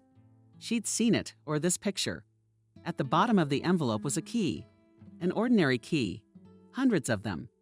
So why had she been sent this? Cindy sipped her coffee and thought about what she could make for dinner. Jacob would be late again. Tired, exhausted. I can't wait to move in. There'd be rationing, at least they get to spend evenings together. She missed Jacob. She wanted to be near him and miss Alex. The second week at camp, it was like someone clicked in her head. Why Scott? Why had the package come in her ex-husband's name? Instantly, Cindy woke up and shook the picture out of the envelopes. Yes, she does. She knows this house. Young student Cindy and hopeful athlete Thomas Day could not live without each other. When Thomas left for training camp, Cindy didn't understand how to live without her lover. She waited. But they had nowhere to meet. Cindy lived with Thomas' mother in a dormitory, about 20 kilometers from the city. Uncle Thomas lived on the farm. He was a slow, wise old man who had no one in the world except his favorite nephew. Cindy and Thomas had visited him several times. It was the house that was in the picture and the dog. Cindy remembered. A huge, black, very intelligent sheepdog named Byron Thomas. He was the one who'd sent it. So he's alive. It wasn't a dream or a vision. How could it be? It's the doorbell again. It's crowded in here today. Cindy opened the door to Kelly. Kelly, where are you? We're worried. Who's we? Me and Andrew. Andrew, I see. Well, what do you understand? It's a clarifying question. Cindy, well, no one's an idiot. Andrew is certainly a topic for conversation, but right now it's just not up to him. Has Frank learned anything from what he's saying? Frank's talking nonsense. He's delusional. Well, you'll have to ask him yourself. I've got a picture and a key that Cindy posted. Looks like my dead husband's asking me out on a date. You're not going. Promise me you won't. Did you tell Jacob? He's the husband. He has a right to know. Kelly, Jacob's not the best person to talk to right now. He's already sleeping 3 hours a night. Thomas is my husband too, by the way. How happy is that? I have 2 husbands, and not so long ago I had neither. Wondrous are thy works, O Lord. She's still joking. Look at her, good people, she has a wonderful, happy life. But it's falling apart. Her husband is calm, he follows her around, and she's joking, not realizing that there's some shit going on around you. What did you say about the picture? Calm down, I'm not going anywhere. Thomas died, I understand that, but I don't understand why anyone would want to make me believe he's alive. Kelly, I'm sane, but I can't imagine who would want to play me. What's the big deal? The kind of person I am to make such a fuss over me. Kelly was worried. She felt that Cindy was taking things lightly. Jacob need not be disturbed. Absorbed in her love for Jacob, doesn't see the danger. Smart, grown-up woman, but she acts like a naive fool, dismissing the obvious. What are the side effects of love? However, it often happens. A woman falls in love and immediately becomes stupid. Kelly knew her friend so well that she understood. It's useless to persuade her, she'll do her own thing. To meddle in someone else's life, of course, indecent. But Kelly decided to stay out of it. She didn't like the situation too much. No matter what Cindy said, she would tell Jacob. He needed to know what the hell was going on around his wife. Cindy assured her that she wasn't going to go anywhere or find out anything. But Kelly didn't believe her, and she would. And it wouldn't end well. She has a husband. Let him fix her brain. Kelly ran off to work determined to talk to her family. Hunted him all over the factory, but to no avail. Jacob saw that Kelly wanted to say something but dismissed it. Not now, I'll come to you. God, we better get out of here soon. We gotta get Cindy out of here, before there's any hard feelings. Kelly was worried for a reason, as she had a hunch Cindy wouldn't stay at home. Cindy looked at the photograph, remembering her happy but short life with Thomas. If he was alive, why had he faked his death? Where has he been all these years? I know Cindy's pain and fear without him. And he never showed up. Cindy didn't believe Thomas was the culprit. The Thomas she knew would never hurt anyone, and there was no need to scare her that he was dangerous. No one knows him better than Cindy. Why was she sent that picture? There must be something in the house that explains what happened. What's there to guess? We should go and see it. No more secrets. The thought of calling Jacob or Kelly crossed her mind. But Cindy dismissed it. Jacob wouldn't know where she was going. And Kelly would panic. It's not a long drive. She'd be back by tonight. The city's police force was in emergency mode. A future MP and now a powerful Covington businessman was killed. In fact, he was wounded, but to the public he was dead. Investigator Adal Wolf was perplexed. Incredible luck on this ghoul's part, where his shooter had never missed before. But the operative's fatal bad luck did not get the shooter, so it was decided to declare him dead. And suddenly, as a thunder of clear sky in the news story about the attempted assassination of a businessman, Adal Wolf tore and thrashed. Those Stiliagi, that verbal incontinence, didn't have enough brains to keep silent. They're coming to finish him off. Increase security at the hospital. I'll find out which one's on the left. Get out with a wolf ticket. Cut up the land. But find something on that shooter. Cindy had reached the village, now 15 minutes through the woods, and she'd be at home. Walking through the bright summer woods, she remembered how happy she and Thomas had been when they walked here. They wanted nothing more than to be together if he was alive. How could he leave her? It's like taking out his soul. And how did he live without a soul and without love? Uncle Thomas was long dead. The house stood abandoned. It even looked abandoned and forlorn. Skewed with evil walls and muddy windows, with difficulty turning the key in the lock, Cindy opened the door. It smelled gray and dusty. It was the smell of longing and hopelessness. It didn't seem like anyone was in the house. Cindy walked through the house, dust everywhere. The cobwebs on the walls are dark. You can see the roof is leaking. The derelict house had no use for anyone and was quietly dying. I'd hoped in vain to find clues. There's nothing here. But someone sent the picture. Why did Cindy get scared? She shouldn't have come here. We have to get out of this gloomy place. The idiot went looking for the past. Cindy jumped out of the house, slammed the door. The key wouldn't turn, the lock was all rusty. Well, the hell with it. Who needs this house? With its rotten goodness, let it stay open. I put a brick on the door so it wouldn't open in the wind and came down from the porch. Bright day, warm breeze, clear forest. Cindy stood framing her face to the sun. God with it. The past had been and gone. Thank you for what was. Cindy. Cindy shuddered. It was a voice she would recognize from 1,000. So forgotten, so familiar. One that was never to be heard again. She turned around. Thomas E. Cindy held Cindy tightly. Her shoulders nodded. Crying or something. Cindy wondered if she wasn't crying or fainting. Just a little dizzy. Stress, I guess. How else to explain the strange calmness of meeting a man she buried years ago? I knew you'd come here. I've followed you all these years, shadowed you, seen you suffer, knew how you lived, took pictures with Alex. The illusion that I know how he grows. You can't imagine how much it hurts, how hard it is not to come up, not to say I'm alive. Cindy carefully climbed out of his embrace, stepped back, and sat on a bench at home. And he was in pain. She had buried him. Didn't live, died, sobbed, scaring Alex at night with her fight. She would have given anything in the world to keep him alive. But then he never showed up, and now she doesn't even know if she's glad. What happened to you? Cindy. It's a long story, and it's hard to believe. I'll tell you about it sometime. Isn't there enough time now? No, will you tell me now? I've been guessing for 3 years. What happened to you? It was the first time Thomas had ever been on a long trip like that. He was nervous, of course, but after a couple days, he got the hang of it.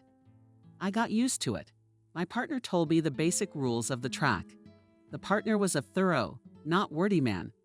An experienced driver for nothing. He didn't get annoyed, didn't impose his opinion, didn't build up the young. After arriving in a city, Thomas would drive the truck to a warehouse and go to a motel. Then he took the car and drove on to unload and load something. He was not interested. It was already explained to him that it was his business to turn the steering wheel and not to interfere with anything. There is a trip sheet. Everything is written there on the highway. Sometimes the traffic police stopped him, but each driver had a certain amount of money for this case, given by the owner of the cargo. If they asked you to open the truck, you didn't argue, you opened it. We could not see the boxes, and the bottom to the ceiling was delayed with loading at the warehouse. Then we hit a traffic jam at the bridge and drove in the dark. We were about an hour away from the model. My partner was dozing. Thomas looked at the road and thought that we had already traveled half of the way. You could say they had turned for home. Something glittered in the light of the headlights on the road. Thomas hit the brakes, but the heavy truck kept moving. Thomas could see the huge spikes. And then the car skidded, spinning with a terrible screeching sound. It rolled sideways off the highway and into the trees. The impact was intense.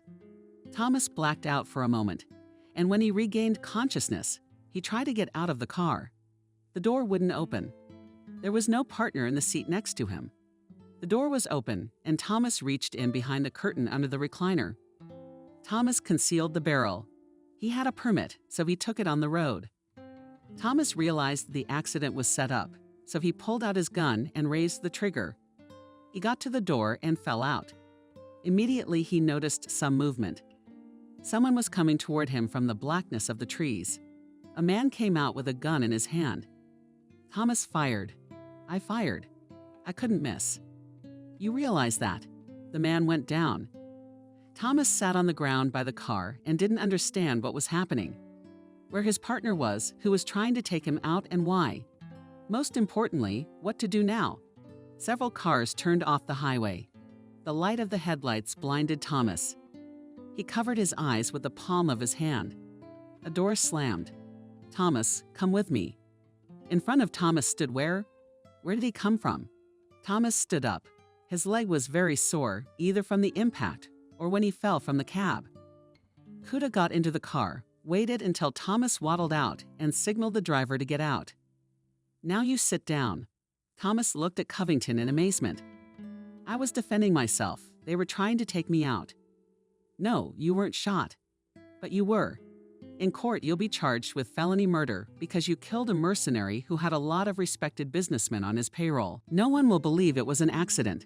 I'm sure he's a mercenary. He's my shooter. But he was getting dangerous, so I had to take him out. And that's what I did. I wasn't wrong about you. Yeah, it was a risk. Who's who?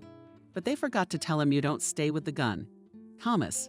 It was like he went crazy, lost touch with reality. Where'd you set him up? He played the whole thing out. Didn't spare the truck and the cargo to take out an unwanted shooter. The fact that Thomas could have gotten himself killed, he didn't care. He didn't care what happened to Thomas. Cindy and Alex aren't even on the table. The wood chopped, the chips fell, the hatred boiled up in his soul. A benefactor gave me the job. He's got it all figured out. He won't let it go to trial. Otherwise, he wouldn't have said anything and he wouldn't be here. He doesn't even want Thomas as a defendant. He'll probably bury him here. I think you realize your only option is to take the shooter's place. It'll be a lot of money, but Thomas Scott will die. There won't be a man like that if you don't. Thomas Scott will still die, but for real. I have to think about it. People jumped out of, approached the cars, took out some of the cargo around the shooter's neck, put across Thomas, put a ring on his finger, put him in the cabin, and set him on fire. Thomas stood and watched the truck go up in flames, his life burning. All gone, no more Thomas Scott. Dead, burned. To everyone I was dead, everyone believed, even you. In my grave lies a gunman. I became a man with no name. You couldn't. I thought I could too, and then I realized I could. There was a lot of money. I decided to earn more so I could buy myself a new life and then get even. Where to? I did everything possible and impossible to be with you. And then he went to the deputy. It was clear he was going to cut the ends off. It was time to take him out. Did you take him out? No, I didn't. You interfered. You went to a detective. You leaked names. With a bunch of operatives running around. I couldn't get a clear shot, didn't want to get in their hands. Now there's nothing left to do but disappear. Here are my new documents, yours and Alex's. Thomas took out the documents and showed them to Cindy. Cindy's cell phone rang. He snatched it out of her hands and turned it off. He looked at his watch. The flight leaves in 7 hours. And I'm not going with you. That's what I figured. Thomas took out his phone, dialed a number, and told the boy it's time to call. Cindy's phone rang. Thomas handed it to her. It was Alex. Her voice was shaky and scared. "Mommy, I've been taken away from camp. I don't know where Mommy is. I'm scared, save me." "Cindy, I heard someone say pick up the phone, or something will slip into the handset," and the ringing went off. My heart sank and my ears buzzed that it was Thomas taking Alex. "What about without you? Can't do everything for you?" Cindy realized that a man who chose such a fate would stop at nothing. It wasn't her Thomas. Her Thomas wouldn't do that. He would have died. And he died 3 years ago. And this is a man she doesn't know. Her Thomas wouldn't hurt her son, couldn't blackmail her with her son's life, would never let Alex hurt her. "What do you want? How could you? That's your son. I want my wife and son with me. But we're not your family. Who are you? What's your name? My Thomas is dead. He would have died 3 more times, but he wouldn't let me hurt Alex. I'm not your wife. Alex is not your son. But you have me now, and I'm not giving you to him. What's mine is mine. We'll all leave together. I've waited too long, done too much to make this possible. Cindy, you don't understand.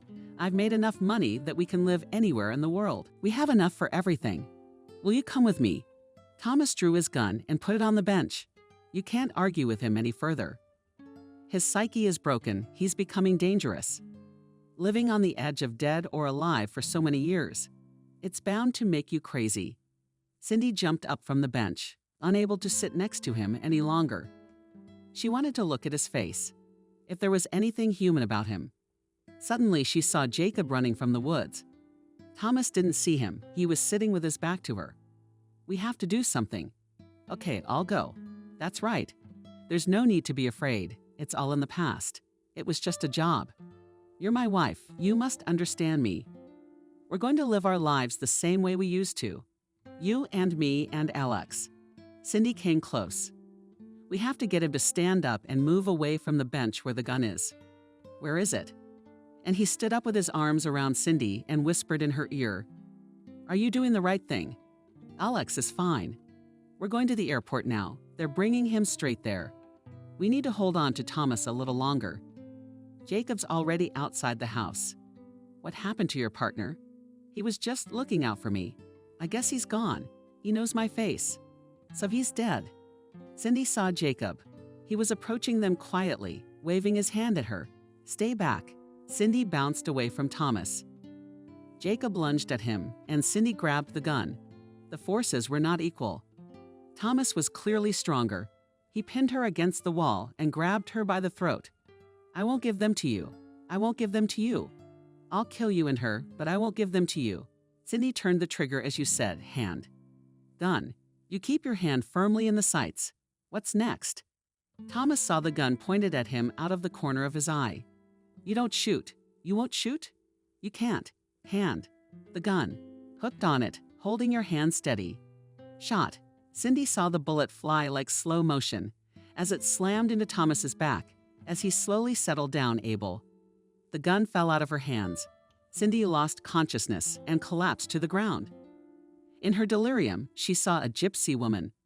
Again, the past frightened her and is following you around. Trouble lies ahead of them. There will be, yes, trouble happened to her. She crossed over her past. Thomas fell. Jacob couldn't breathe either. He couldn't get up, and he fell into Cindy's arms. He didn't know if she was alive. He tried to feel for a pulse, but his head was so buzzing that he couldn't feel or hear anything. Saw some people running. There was a commotion. Someone picked up Cindy in their arms. Someone tried to lift him from wherever he had come from. The cops surrounded Thomas, and he was screaming, so he was alive. Cindy was taken to the hospital, and Jacob refused to be hospitalized. He's fine, but his neck hurts and his voice is hoarse. He wanted to know what happened to Alex. That asshole knows where the boy is. Let him talk. He's his son. Thomas had already been taken away, but he gave the address. Jacob and the police went to get Alex. He was being held in an ordinary city apartment. Two ambassadors.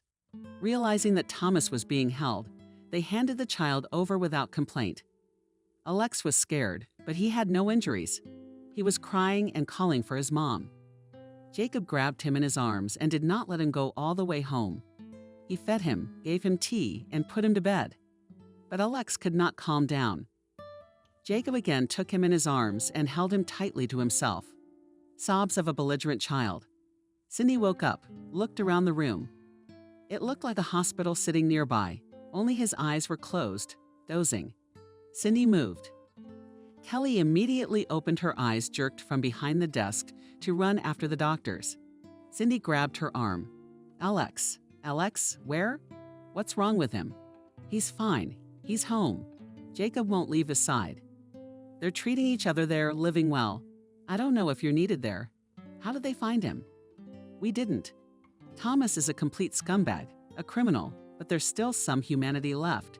Did he say where the kid was right away? We went and got him. So Thomas is alive. I thought I saw him fall. Well, he got up when he fell. You're not a very good shot. Didn't teach me, but it hurt. The police have been at your feet for years catching you, and you just took a shot. Jesus, Kelly, if you only knew how bad I feel, how much it hurts. Should I call a doctor? That's not what I'm talking about. Can you believe I shot Thomas? Thank God I didn't kill him. He's a criminal. I don't know how he lives with that. But he was my husband. He's Alex's father. If I hadn't just hurt him all his life, that weight would be on my soul. What kind of father is he? Alex doesn't remember him. How old was Alex when he supposedly died? You know, I get chills when I think about what kind of life Thomas lived. He didn't fake his death back then. He really died. Life was worse than death. Forget it. He's a fucked up man. He's not right in the head. A normal person wouldn't live like that. And he's not Alex's father. Alex, your dad is at home with your dad right now. How did I know I was sick? You mustn't worry. You need to get your head straight before you ask questions. Cindy, why don't you let me discharge you, and then we'll talk? I might have said something. You're worried. And the whole treatment's a bust. Cindy wanted to go home, but the doctors insisted. They didn't let her out until a week later. I had to do it a few times. The investigator asked questions, asked for details about Thomas. As Cindy told her story, it was as if she were living a part of her life all over again. Everything about their former life was clear and simple.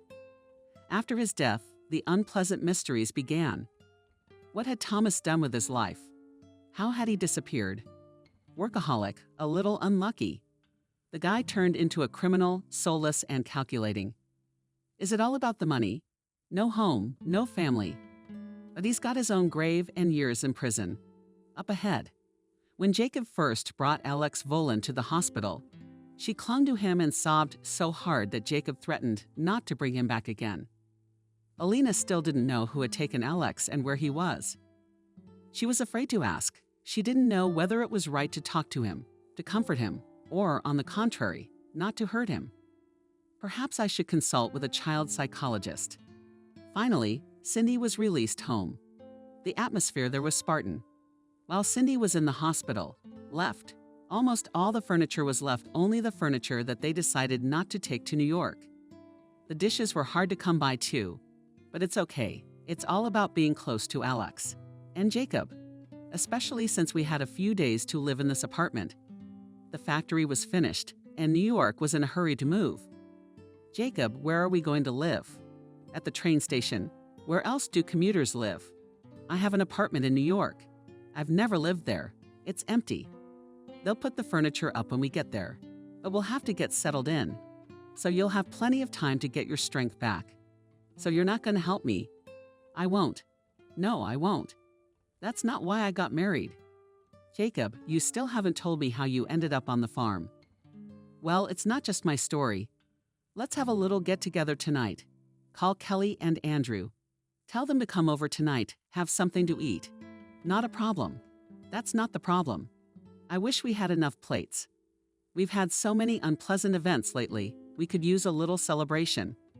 The horror of it will never be forgotten, but it's time to get back to normal. Cindy enthusiastically set about organizing the feast. She wanted to cook a lot and taste good. And the fact that there was almost no furniture and not enough dishes, so it's nothing. No one will be offended. Let her remember her student life. Cindy cooked for the evening. There was nowhere to put it for the wedding. Jacob walked around sighing. And that we'd eat it all with one bottle of champagne. You can't do that. I'm going for cognac. Bring the cake.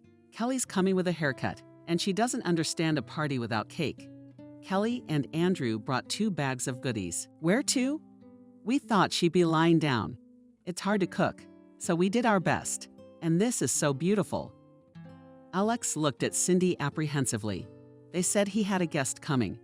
He'll have to play with her. But he's an adult, he's 7 years old, and this is just a little thing. How do you play with her? Emily came over to Alex. There are toys. Show me. She took him by the hand and led him into the room. There was some strange tension at the table. Everyone pretended to eat with appetite. In fact, they were afraid to start a conversation. They felt sorry for Cindy, afraid to bring up the horror she'd been through. Well, it's not much of a party. Cindy, I waited and waited and I couldn't take it anymore. Why do you say something? Are you afraid of upsetting me? Why would I be upset? When I shot my ex-husband. I almost killed my current husband, almost lost my son. You, Kelly, you told me not to go anywhere. But I stupidly didn't listen, and I told Jacob not to say anything. You saved me, and now you're afraid to say a word to remind me what an idiot I am. Why don't you just tell me what happened? That day, Kelly ran and ran after Jacob, but she never got to talk to him. It was after lunch when he finally came into the nurse's station. Kelly laid out to him all the strange conversations about seeing her late husband. Frank's suspicions that Thomas was alive and had become a mercenary. The story of the photo that was sent. Or did I try calling Cindy? It was no use. And then his phone rang. It was the director of the camp where Alex was. Jacob, we can't reach your wife. We're in trouble. Sasha's been taken away. The kids saw him being pushed into a car. We've already called the police. Kelly, do you know where the house from the picture is? In some farmhouse near the village. It's about 20 kilometers away. Jacob, wait, I'll come with you. But Jacob was already running to the car. Kelly didn't call the police. It would take a long time to explain. I called Frank. He knows best what to do. And I ran to Andrew. Went with the tape. Trouble even moved. And I'll explain on the way. Or was I driving like a madman? Reached the village. Where to next? The village is like extinct on the street. No one. He started breaking into all the houses in a row. Half the village was disturbed. They explained to him that the closest way to the farm was through the forest. He abandoned the car and ran. Turns out there was a detour to the farm. But Jacob didn't know that. And thank goodness, because the road came out in the morning not from the side of the forest, but from the other open side. Then Thomas would have seen him at once and would hardly have allowed him to approach. He saw the house, running toward it, but he did not see Cindy yet. He stopped, walked quietly along the house, heard voices, peered around the corner, realized that Cindy saw him, beckoned to her to move away, and threw himself on Thomas. Jacob's never been in a fight, not even as a kid. What was he counting on? Nothing. Just wanted Cindy to get away. Kelly and Andrew arrived almost at the same time as the extraction team. Frank called Adele Wolf right away, and Adele Wolf didn't have to explain who Thomas Scott was. Kelly and Andrew ran through the woods, and Adele Wolf and his men took a detour. An ambulance sped by. There had never been such a commotion in the village. What could be on an abandoned farm when so many people were rushed? The village men ran to the farm, in case the special forces needed help. Well, if they can't do it without them, at least to see what happened there. So they did. Cindy wiped away her tears. She was so ashamed that she had put so many people in danger by her own stupidity. She wouldn't have hidden anything. She would have told. There wouldn't have been this horror. Kelly hugged Cindy, stroking her head, wiping away her tears. What's wrong with you? It's okay now. It's not your fault. What's your fault? That you married Thomas once? That's my fault too. I lived with, introduced. You married a good guy, honest and in love. Get up, come with me, boys. You two have a drink in the kitchen. Kelly begged Cindy like a child. Then she poured some strong tea and sat down beside her. Cindy, it's all over. Everyone's alive. Even the one who doesn't deserve to live. You buried him once by burying him a second time. Only this time, forget him forever. He's gone. Look at Jacob, he has no face, he's so afraid for you. And for himself, of course. He can't imagine his life without you. He's dreamed of having a family. And you and your physicists are ruining it. I'll never forgive Jacob for life. You're in trouble, and you're acting out. Oh, my friend. I shouldn't have thought you were smarter than me. You dark fool. It's true that she's the one who's sorry. It's her own fault. Ruined everyone's evening. Cindy was shaken up, and suddenly she remembered that she was completely unaware of Kelly's new romance. And only, of course, the Andrew phenomenon is following her around. How does she do it? Don't worry. I won't hurt Jacob. I love him. You better tell me. You're too serious. What could I be serious about? He'll run away like all the others. Cupids don't fly over me. Tell me what's wrong with me. Apart from that asshole Kevin, no one's ever wanted to marry me. I mean, I've never been alone. Ended up a single woman with a kid. I was inspired by your example. I think the new director's coming. I'm looking into it. How'd you look? He came with his wife and 2 kids. No, I realize you stole the last decent guy, but I'd like a simpler one with Andrew.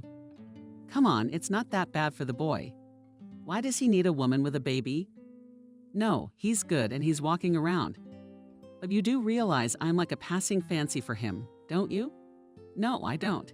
Did you ask him? What's there to ask? He's not the director, but he's the lead designer. Remember, you and I said that men in the factory are either under 30 or over 50. Andrew's the exception in the middle, so he's the hunted. Your office aisles don't allow it. Who am I? A nurse. Not even a college degree. Where's the competition? Kelly was tearing up, sitting there with her nose in the air. So we switched places. Now Cindy washes and comforts. No, it's weird that you took the swing at the principal. You should go ask the designer before the designer.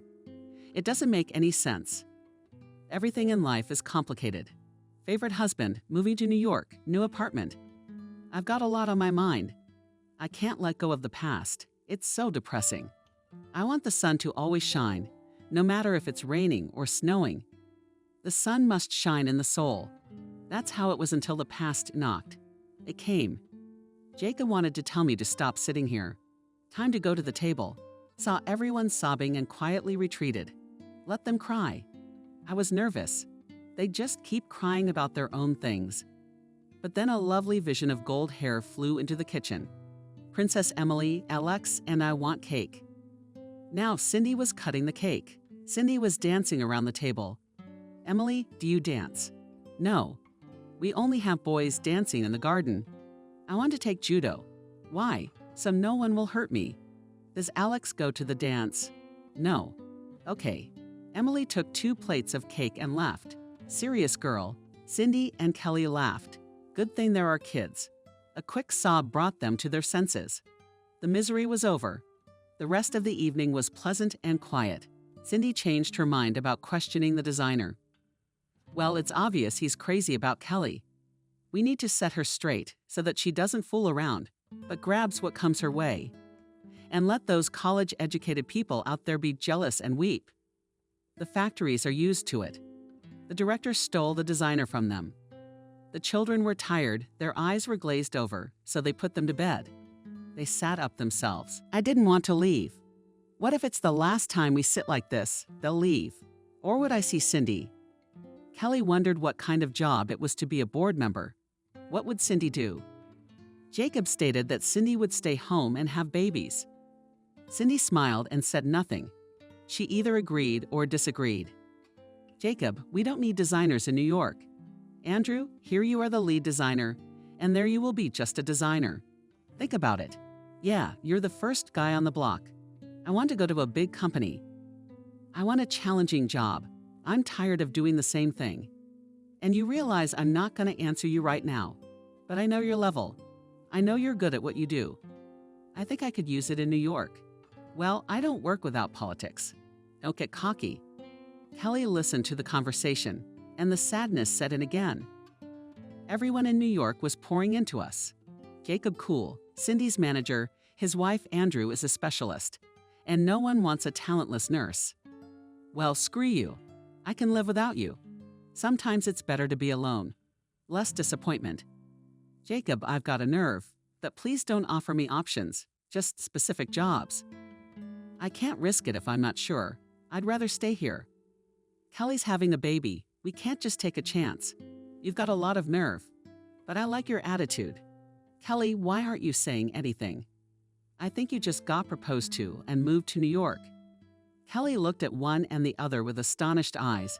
She didn't say a word. What was it about her that made her so happy? But Kelly was clearly not thinking about the proposal. Too much anxiety in her eyes. Next was a scene in the best traditions of the dramatic theater. She stood up, clasped her hands, and, looking at one point, said with tragedy in her voice, "So I didn't divorce Alex. God, how could I forget? Andrew, I'll apply tomorrow. Yeah, you're funny. You forgot to get a divorce." Just Kelly. She could do that. Cindy woke up, and it felt warm. Or am I? She stroked his shoulder, hugged him. Now he didn't run out of the house at dawn and dusk. He went to the factory, but only for a few hours. The new director had already started work there, and Jacob was a consultant of sorts. It's a real family morning. You can lie around for a while, have a leisurely breakfast, escort your husband to work. It's a dream morning. Unbelievable happiness. And it will always be. Cindy would do anything to keep it that way. Alex suddenly announced that he too will go to the factory. May I, or didn't I object? He'll be in your way. Not at all. I don't need a helper. It'll be quicker with two of us. Alex was in the way at the door. Jacob kissed Cindy. Alex ran up and kissed her too. The men left and Cindy checked once more that everything was packed. She would be leaving tomorrow. She put the gifts for Emily and Kelly in a bag. Would go to say goodbye in the evening and drop them off. Right now, she wanted to go to her mom's apartment, pick up some old photos and walk around town. She needed to say goodbye to the city too. Go to her favorite places. Of course, she'll come here many times, but it's not known when, and she'll have to visit her mom's grave. It's not that long since she moved out of mom's apartment. It's already looking a little neglected. Everything's clean, everything's in place. But it's like no one lives in the apartment. Why does it feel like that? I don't know, but it makes you feel sad. Cindy sat looking at the photos, putting aside the ones she would take. Old photographs always gave Cindy a pinched feeling of loss. The image is there, even the mood and feeling of remembering you can never go back to that place and time. The frozen past, the good past, school, institute, wedding little Alex. Such a past want to return, but evil will not bring. It's time to leave this place. It's getting dreary. Cindy put the photo in her bag. She checked again to make sure everything was in order. I'll be back, and left the apartment. I walked leisurely down the street, looking at the old houses with monograms and arches. I thought how beautiful the city was. Well, now to the cemetery. Then I could walk around the city. There were fresh flowers on my mom's grave. Some of her friends must have come to visit. It's good that they visit. I'll feel less guilty. I stood there, said goodbye, and walked away. Her feet brought her to the grave. Thomas didn't even realize how she got here. I didn't mean to. It's a strange feeling to look at a photograph and know that the person is alive. Maybe I should have put the picture away. I wonder what last name should be written here. Nobody knows. Another person with no name. Cindy walked out of the cemetery. There was a gypsy woman standing at the gate. She was the one who talked about the past ahead and a man close to her. Cindy walked over. Or maybe she wasn't the one who just looked like her? Look, you don't remember me. You told me about the past. I don't talk about the past. You know all about it. Your past is not coming back. Did you have a lot of grief? Forget it. Don't disturb it again. You don't need to remember it. Go. Your past is not here. Do you want to know what lies ahead? No, I don't want to. Do you know that? Your heart knows. Trust it. And go on. I'm waiting for you. I never knew if it was the gypsy or not. Cindy's in a hurry to get home. Jacob and Alex would be here soon. She missed them. In the evening, the coworkers came. Alex rejoiced, "Mommy, we went to Emily's and took the presents." Kelly went in the afternoon. "Kevin, we have to get a divorce. And they have a child only through the court." Kevin became even more gloomy. He was still lying on the couch, cursing the world. Kelly thought she'd just left him lying there like that. The apartment was a mess, smelled of booze and dirt. It was clear he had been drinking for a long time. I wonder who feeds him. When he heard about the divorce, he yelled, "Who are you going to divorce? Chicken? I made a man out of you. Where would you be?" "Well, I'd probably be where I am now. I wish I had a little more nerve. You know, my nerves are shot. So don't get mad at me. I'll file for divorce myself. I'll let you know the court date. What trial? They can't just divorce us like that.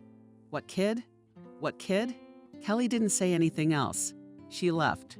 I couldn't bear to see that asshole. How did she marry him? Where were her eyes? Cindy thought. He doesn't remember he has a child, or he's got one, or something more serious. How ugly is he? Oh, the hell with it. I won't remember anymore. Emily and Alex were sorting out presents. Jacob and Andrew were talking on the balcony. Cindy looked at Kelly and thought, how am I going to be without her, without this crazy friend? I've never lived without her. Who's going to tell me about husbands and lovers? Who am I going to go to if I want to cry? Cindy, what are you doing? Kelly came over and hugged her friend. We're not breaking up forever. Kelly hadn't told the big news yet, but she didn't say anything, afraid of jinxing it. Andrew proposed, just like he should. Flowers, ring. She said I'd think about it, but she'd already made up her mind. You're the one who always said there's nothing to think about. You have to grab it. I remember she decided not to tell anyone about her failed romances until the wedding was decided. Andrew, of course, is a serious guy, but if he runs away, how will she explain? Where did the groom go? Don't say anything? No strength, but she'll be patient. We have to say goodbye. Cindy has tears in her eyes. She's getting sentimental. She's about to go with her beloved husband, and the girls are crying. Jacob came and hugged her friends. Are you tearing again? Are you in the habit? Now you what's Cindy? And you know that they are getting married where Andrew blabbed. Kelly put up with it, and he shot the whole thing. All right, that's fine. But we have to give him a stern warning to tell no one else. Kelly, congratulations. Why didn't you say anything? Cindy's making out with Kelly and Andrew. So if Lesha gets the job in New York, will you come to me? Oh my God, you guys are so great. And the partisan didn't say a word. What's to say? I still have to get a divorce. I haven't dealt with my past yet. Well, you have to say goodbye to the past in time. You can't go back to the past. Cindy knows that now.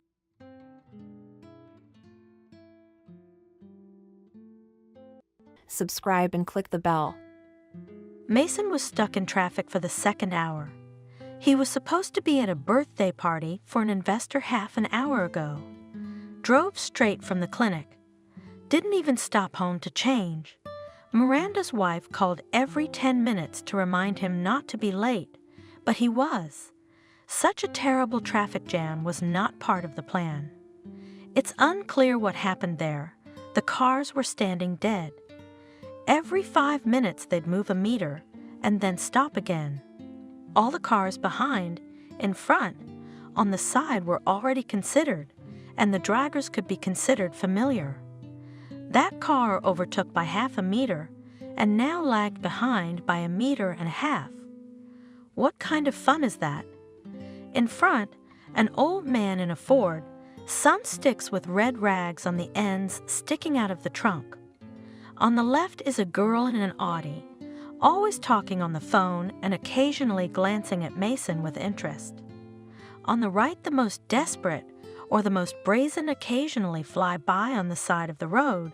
What's ahead of them is unknown. Mason wouldn't be nervous at all.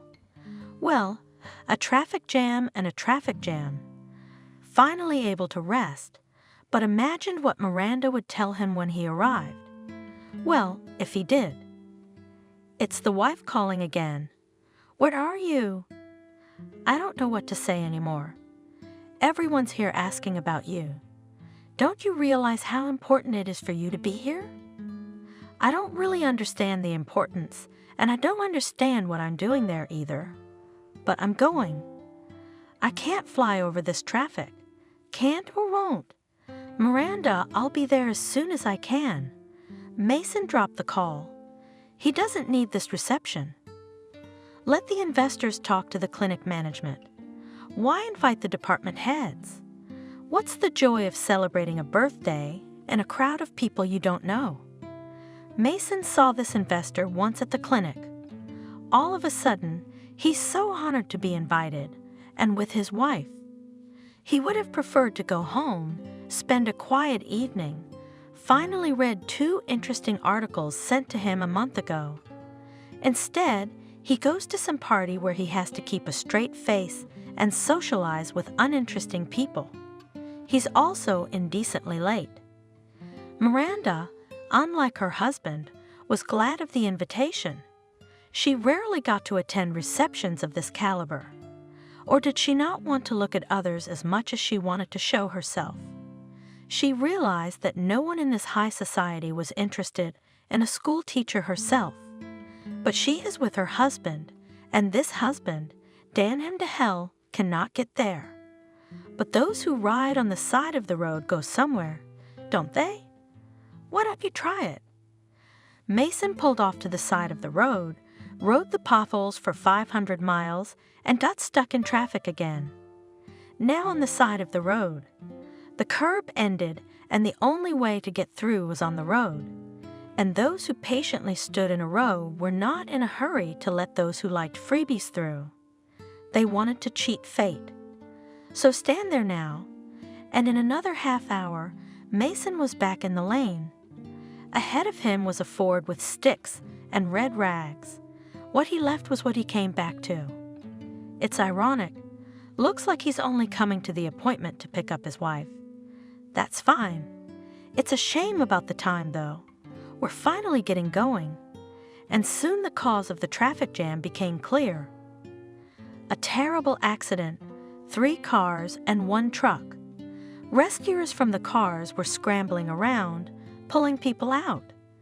Broken cars, machinery, as scrap metal moved to the curb, freed 1 lane for traffic. Drivers cautiously detoured around the crash site. Mason saw the wrecked cars of rescuers and ambulance doctors. Out of the corner of his eye, he noticed a man sitting on the ground near the truck's tire, a man with a crazed look, clearly in shock, and swerved toward the accident. A lifeguard immediately ran up to him. "Get back on the road. This isn't a circus. I'm a trauma doctor." "Well, and go ahead and do your job." There were 10 victims, all with serious injuries. The guy was badly hurt. His spine was severed, and a young woman who rescue workers couldn't get out of the car for a long time. Her 3-year-old daughter, scared and crying, was examined in the ambulance. Doctors dealt with the heaviest. The others with fractures and injuries were waiting their turn. That's who Mason took care of. The ambulances were leaving, taking out the injured, and others were coming in to replace them. Everything that needed to be done was done. There was nothing more Mason could do. Called the clinic. Prep the OR, they're bringing in a spinal injury. I'll be right there. Before he left, he approached the truck driver who was still sitting by the tire. He was sedated. He's got a clearer look in his eyes. "Any injuries? Need any help?" "No, it's my fault, doctor. What's gonna happen to me now?" "Not my question." "You, boy, pray to God that everyone lives." He never made it to his appointment. He didn't answer his wife's calls. He spent half the night dealing with the injured guy, passed out right in the office, and in the morning began the usual, endless hospital business. I didn't get home until the evening. Miranda had cooled down a bit during the day. If her husband had arrived in the morning, she would have thrown a scandal, not at all in the tradition of their intelligent family. How many times? She realized Mason wasn't just a good doctor. He was a first-rate specialist with a name and credibility. He works hard, takes on the most difficult cases, and manages to lecture. He's got time for everything except his wife. They do not go on vacation, do not spend weekends together. Every evening spent at home is like a copybook. He arrived, had dinner, tried to read some article in a scientific journal, and without finishing, fell asleep. That was it. Miranda did not remember when and what they talked about. There was no time, nothing to talk about. Most importantly, no desire. When their lives became separate and love was replaced by indifference. Miranda didn't remember. If she told Mason now that their marriage was cracking at the seams and their life together was more like good neighborliness, he would be surprised. What was wrong? Is everything okay? Really fine. No scandals, no cheating, quite a secure, quiet life without troubles, without love, without happiness. The most unbearable thing is that it's impossible to forget how happy they were. Miranda, a young, only after the Institute, teacher with enthusiasm took up the education of the younger generation in a separate school, where she was sent by the teachers of English. She sacredly believed that the power of words can protect students from bad deeds. The main thing is to explain correctly what is good and what is bad. The beautiful impulses of her soul touched her students. They agreed not to upset Miranda. They only seemed to take patronage over the young idealist. They were sure they, in their 13 years about life, know much more than their naive Miranda. All the class went on hikes, to screenings of movie novelties, went to a skating rink or a beach volleyball tournament. In this way, in mutual illusions, Miranda brought her class to graduation. Apparently, her pedagogical efforts were not in vain, because after graduation, the students did not disappear from her life. They congratulated her on her birthday and Christmas, came to her with their troubles and just to chat. Teachers with great experience and merit thought that such trusting relations with students were an indicator of professional unsuitability. Our business is to educate. To make friendly relations with students is the height of unprofessionalism. There is not enough soul and time for everyone. It's probably just envy. For some reason, they didn't come to them to pour their hearts out. That's where Miranda met Mason at school. He was 12 years older than her. A mature and confident man. His son went to that school, and one day, instead of Mom, Dad came to the parent-teacher conference, passionate about his work. Somewhat out of step with the canons of pedagogy, the teacher had caught Mason's eye. He'd been divorced for 3 years, no contact with his wife at all. The separation was too nasty, and he saw his son occasionally. This day he went to a parent-teacher conference for the first time in his life because the ex-wife suddenly called and went hysterical, demanded that he immediately drop all of his fucking business and run to the school to save his son. From what to save, did not explain why she herself does not run, was, in general, understandable, was not able to. Mason understood that nothing terrible, most likely, did not happen, but went to school. Gotta stay on top of things. And suddenly Ethan really needs to be rescued. After the meeting, Mason approached Miranda. He really didn't understand why his wife was so hysterical. As C in physics, a conflict with a classmate, it's not a catastrophe. Normal school life. Unpleasant, sure, but no reason to declare a rescue mission. Miranda confirmed there's no problem. Ethan is a wonderful boy, a bit withdrawn, but kind and talented. Mason has already realized that she has everyone wonderful, talented.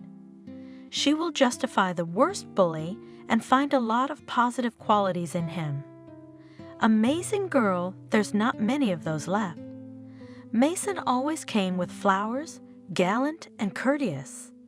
Miranda's friend and history teacher Vanessa, in colors, told how the teacher reacts to the fact that this pale moth, infantile girl who does not belong in school picked up such a groom.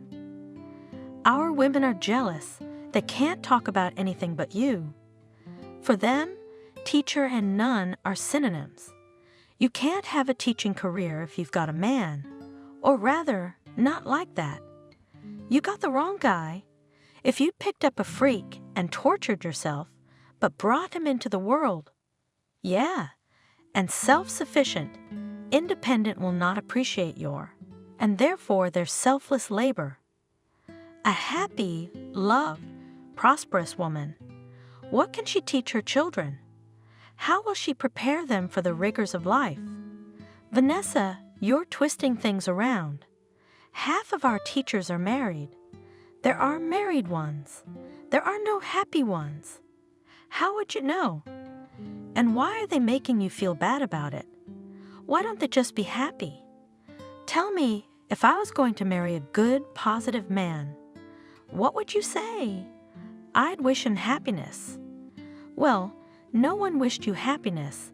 They're all angry and wondering when he'll leave you. Come on, I'm not getting married. And you pull yourself together. Don't give them a reason to gloat. There's no turning back, is there? Miranda fell in love. So serious, so thorough, he even courted as if he had a plan. Everything clear. When, where, what time. It's understandable. It's a job, no free time. The fact that Mason was married didn't bother Miranda. It's odd if a man in his 40s had never been married. That's not what bothered him. He didn't want to hear from his ex-wife. It's odd to have been married for so many years. Son's 15 years old, and Mason never said a kind word about her. What happened between them? Why'd they get divorced? Mason told me he just told Miranda what he thought she needed to know. She'll never be in our lives. I wouldn't think about her at all, but there's a son. I've helped him and will continue to help him. I think you understand. He's a big, smart boy. He likes you. Don't worry, we're gonna be fine. It wasn't just fine. It was great. They took a little wedding trip. They rented a house on the coast in the Alps for a week. Sun, sea, mountains. And nobody but the two of them. Not because there was no one, just no one. Miranda looked at her husband, and in her head there was only one thought: how much I love you. How it happened that of all men on earth the best, the most extraordinary one was hers. She was ready to look at those gray and the most beautiful eyes in the world all day long. No one had ever been so happy. She began to seriously question her mental faculties, so dumbed down in part that she can't think of anything. Just her husband, love, happiness. All the following years, when suddenly a longing came, Miranda remembered a week of boundless and unconditional happiness, and it made her feel warm. She wanted so much to return to that place, to experience the same feelings, to remember how it was to be happy. For 7 years of their life together, she had never traveled anywhere with her husband. Love, of course, did not go anywhere, but became something ordinary, not causing the former delight. When he did not come to that ill-fated reception, Miranda, seriously offended, left alone among strangers. No one cared about her. The doctors at the clinic tried not to leave her alone, but everyone was in pairs. Everyone was a little uncomfortable, basically an intruder. When anyone looked at her, she seemed to be pitied, perplexed as to who she was, what she was doing here. She still hoped Mason would come. When he stopped answering his cell phone, Miranda called a cab and went home. She'd had enough of this embarrassment. At home, she stood in front of the mirror, a tall, slender woman in an elegant dress, with a beautiful and intelligent face looked back at her. She also felt sorry for this beauty. She cried. So much going, dreaming that everyone would appreciate their beautiful couple, would say compliments, and Mason would be proud of his wife. Instead of compliments, indifference, instead of a pleasant evening, longing and loneliness. And now she stands so beautiful, looking at herself and quietly crying that no one needs her beauty, not even her husband. Half the night she cried, half the day she was angry. Then she calmed down. She decided she had nothing to worry about, and now he'll come and explain everything. Mason came. Miranda waited. Nothing.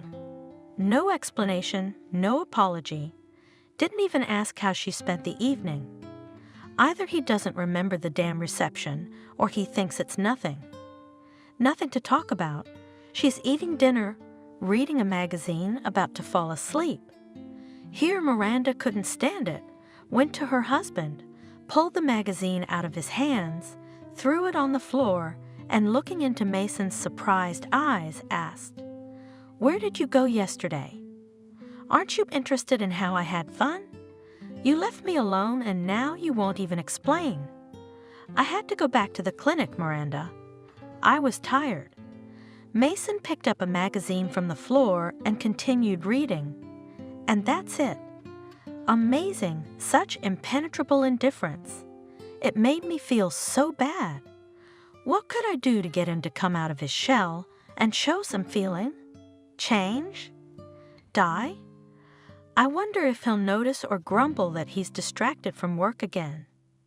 Another sleepless night and the desperate loneliness of the morning. This morning was not good, not wise, at least not wiser than the evening. Not a single wise thought had sprung up overnight, what to do about her self-destructive personal life. Miranda decided to take the tried and tested route. We should go to Vanessa. She always had a way of setting things right. Vanessa's loyal friend was a huge fan of Mason's. She thought Miranda was crazy. She thought there were no other husbands like her. She'd know better from experience. She'd been married twice over the years and considered herself an expert on husbands, both her own and other people's. Her first husband was a painter, a musician, a poet. Basically, 3 in 1. Life with him was a holiday. It was exhilarating. Vanessa said it was mostly in her head. He was fun and unpredictable. An unrecognized talent, an underachieving bohemian, a boy who never grew up. Vanessa said her husband was like trained animals at the circus. He seems to be trained, but what to expect from him? It's unclear. And having had fun and tired of the lack of money, Vanessa went to the other extreme. The second husband was a boring middle-aged bureaucrat. Not young, not attractive, but with means and connections. The presence of a young and beautiful wife sharply raised his authority in the eyes of his colleagues. Therefore, he did not spare money for his doll. In addition, his wife is a school teacher, somehow out of status. So now Vanessa taught at the university. Everything would be all right, but Vanessa couldn't stand his boringness for long. She got divorced and received a good apartment in the center of the city as a payoff. Now she was in full chocolate and in active search of the next husband. Vanessa honestly thought her friend was lucky. Handsome, intelligent, and a great doctor. He doesn't bore, doesn't drink, doesn't cheat. What more could she ask for? She'd never had a love like Miranda's before. She was left to dream and envy. She showed up, darker than a cloud with weeping eyes. "Why don't you live in peace?" "Vanessa, he doesn't notice me at all. If I disappear, he'll realize it when he can't find dinner. He doesn't always eat dinner at home, so he won't find me missing right away. He doesn't care about me at all. When I went to college, I consulted with him. I couldn't make up my mind, and he asked me a month ago how I was doing in school. Miranda, aren't you exaggerating? There's something about the nuts and bolts in my head that don't match up. This isn't about Mason. He's a reasonable man. Yeah, he's very passionate about his work, but that's good. Who's so busy working that they forget their wife when they're away? What do you think, woman? Not really. Although maybe it would be better. At least it would be clearer. You, girlfriend, don't take it out on your husband. He's tired. He'll come to his senses and everything will be fine. For men like your Mason, you'll have to look harder. What kind of man I'll put in the basket, take to the forest, throw to the devil? Miranda wistfully advertised. Hey, girlfriend, where'd you pick that up? What kind of art is this? I'll take it out and throw it away. If you throw it out, they'll pick it up. Look, I really don't understand what's wrong with you. There's no such thing as crazy love for life. You've had it, but I haven't. 2 husbands and not one out-of-this-world love. You're lucky, Miranda. Don't piss God off. Maybe you're right. What happened? Here I am again with my melancholy. You're welcome. My vest is always at your service. A few days later, all the news programs started with breaking news. There had been another earthquake. The country watched with bated breath the statistics of the dead and wounded. Rescuers and doctors from all over the country flew to Turkey. Mason was going to be part of one of the teams. Miranda, you understand, I can't not go. I'm needed there now. Don't worry, I'll be home in a week. Miranda watched the news like a bulletin from the front. Once she saw Mason in a story about doctors. Worried and called, he didn't always answer. My heart ached. Chased away the dark thoughts of what might happen. I mean, he stays out of the rubble, helps those who've already been hurt. Suddenly, there's another jolt. More dead and wounded. Mason hasn't called in 2 days, hasn't answered his cell phone. Finally, Mason calls. No, it's not Mason. It's an unfamiliar number. Yeah, I'm listening. Miranda? Yes. Your husband, Mason, was killed in the debris removal. We're very sorry for your loss. We're covering all transportation costs. They're taking what? What transportation? Are they talking about Mason? What do you mean, dead? Is everybody out of their minds? Miranda dialed and dialed Mason's number. He wasn't answering for some reason. I heard some kind of ringing in my ears, then some kind of rumbling. It was someone banging on the door. I got up, went to the door, stood looking at it, didn't know how to open it. Something unpleasant was said to me. I don't remember what. Who's banging on the door like that? There's a bell. Miranda opened it. Behind the door stood Mason's colleagues, doctors from the clinic. So they're here. Mason's not home. There was no birthday party either. Suddenly, it rang clearly in her head. Dead. Condolences. Miranda didn't remember anything else. She woke up when the coffin was lowered into the grave, screamed, rushed, was held, struggled in someone's arms and screamed. The next thing was foggy again. Like Vanessa, like Ethan saying something, feeding her something. When I came to, I was surprised I was alive. No, not surprised. I was upset. Why alive? Vanessa, like a guardian angel, always stood behind me and did not let me fall into the abyss, calming, persuading, drawing prospects, pushing me to action. In short, after a couple of months, you could talk to Miranda without fear of going crazy.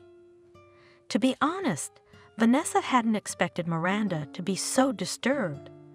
Understandably, a loved one had died, but to be thrown out of her life like that. Vanessa looked after Miranda herself. Miranda recovered, went back to her normal life. It's dreary, but it's manageable. Gone are the thoughts. I can't live without him. I can. At least I'm trying. Things have settled down. I cried at night. Sometimes I forgot to suffer during the day. Then I remembered, but I didn't suffer so much. It was almost 6 months after Mason's death. when Vanessa suddenly asked, "Miranda, did you apply for inheritance? What application? Why?" "Actually, your husband had property, at least this apartment." "By the way, whose apartment is it?" "Mason. Here. And he has a son, Hare. The ex-wife can't claim, but the son can. I suspect that you and Ethan will have to share the apartment, and if you don't enter the inheritance, there will be nothing to share. So run to the notary tomorrow with the documents." That doesn't make any sense. It never occurred to Miranda that she would have to share the apartment she had lived in for so many years. She was used to considering it her own. Only now, after Vanessa's words, she realized that it wasn't. She was registered here. She could not be expelled, but it was not her apartment. The notary turned out to be a young girl with stern eyes and not a solid ponytail on top of her head. She looked at the documents, accepted Miranda's application, and explained that Miranda would inherit half of the apartment, half of the car, and half of the dacha by law. She advised to make an agreement with the second heir, Ethan. How to divide it all? Who gets the car? Who gets the dacha? Who gets the apartment? Miranda was ready to give up the car and the cottage if they gave her the apartment. She simply had nowhere to live. Ethan probably wouldn't mind, but his mom was still there. Some weird message came through. Land and property tax arrears. Miranda thought at first it was for the cottage and apartment, but why in her name? All-knowing Vanessa advised to go to the registry and find out what kind of tricks. "Oh, Miranda, I'm having second thoughts. This is not good." The doorbell rang. Miranda said a quick goodbye to James and went to answer the door. Standing outside the door was a not-quite-sober woman with permanent undyed hair. Shaking her red curls, without waiting for an invitation, she entered the apartment and went room by room. "Who are you?" "I'm Pooh." "Who are you?" "My son, the landlord. I want to live with my son." "You don't have kids. You wouldn't understand, but I'll live with my son." "But Ethan only owns half of the apartment. The other half is mine." "Great. We'll live together, except roommates." "How are we going to divide the rooms?" "Look, you can't be serious. We can't live in the same apartment, can we?" "I wouldn't want to. But if you don't go, we'll have to. You think about it, and I'll bring my stuff the day after tomorrow." "Well, bye. What do we do now? What do you do in a situation like this?" "Run to a friend." So Miranda ran. On the way to the little house, Ethan called and asked her to come over.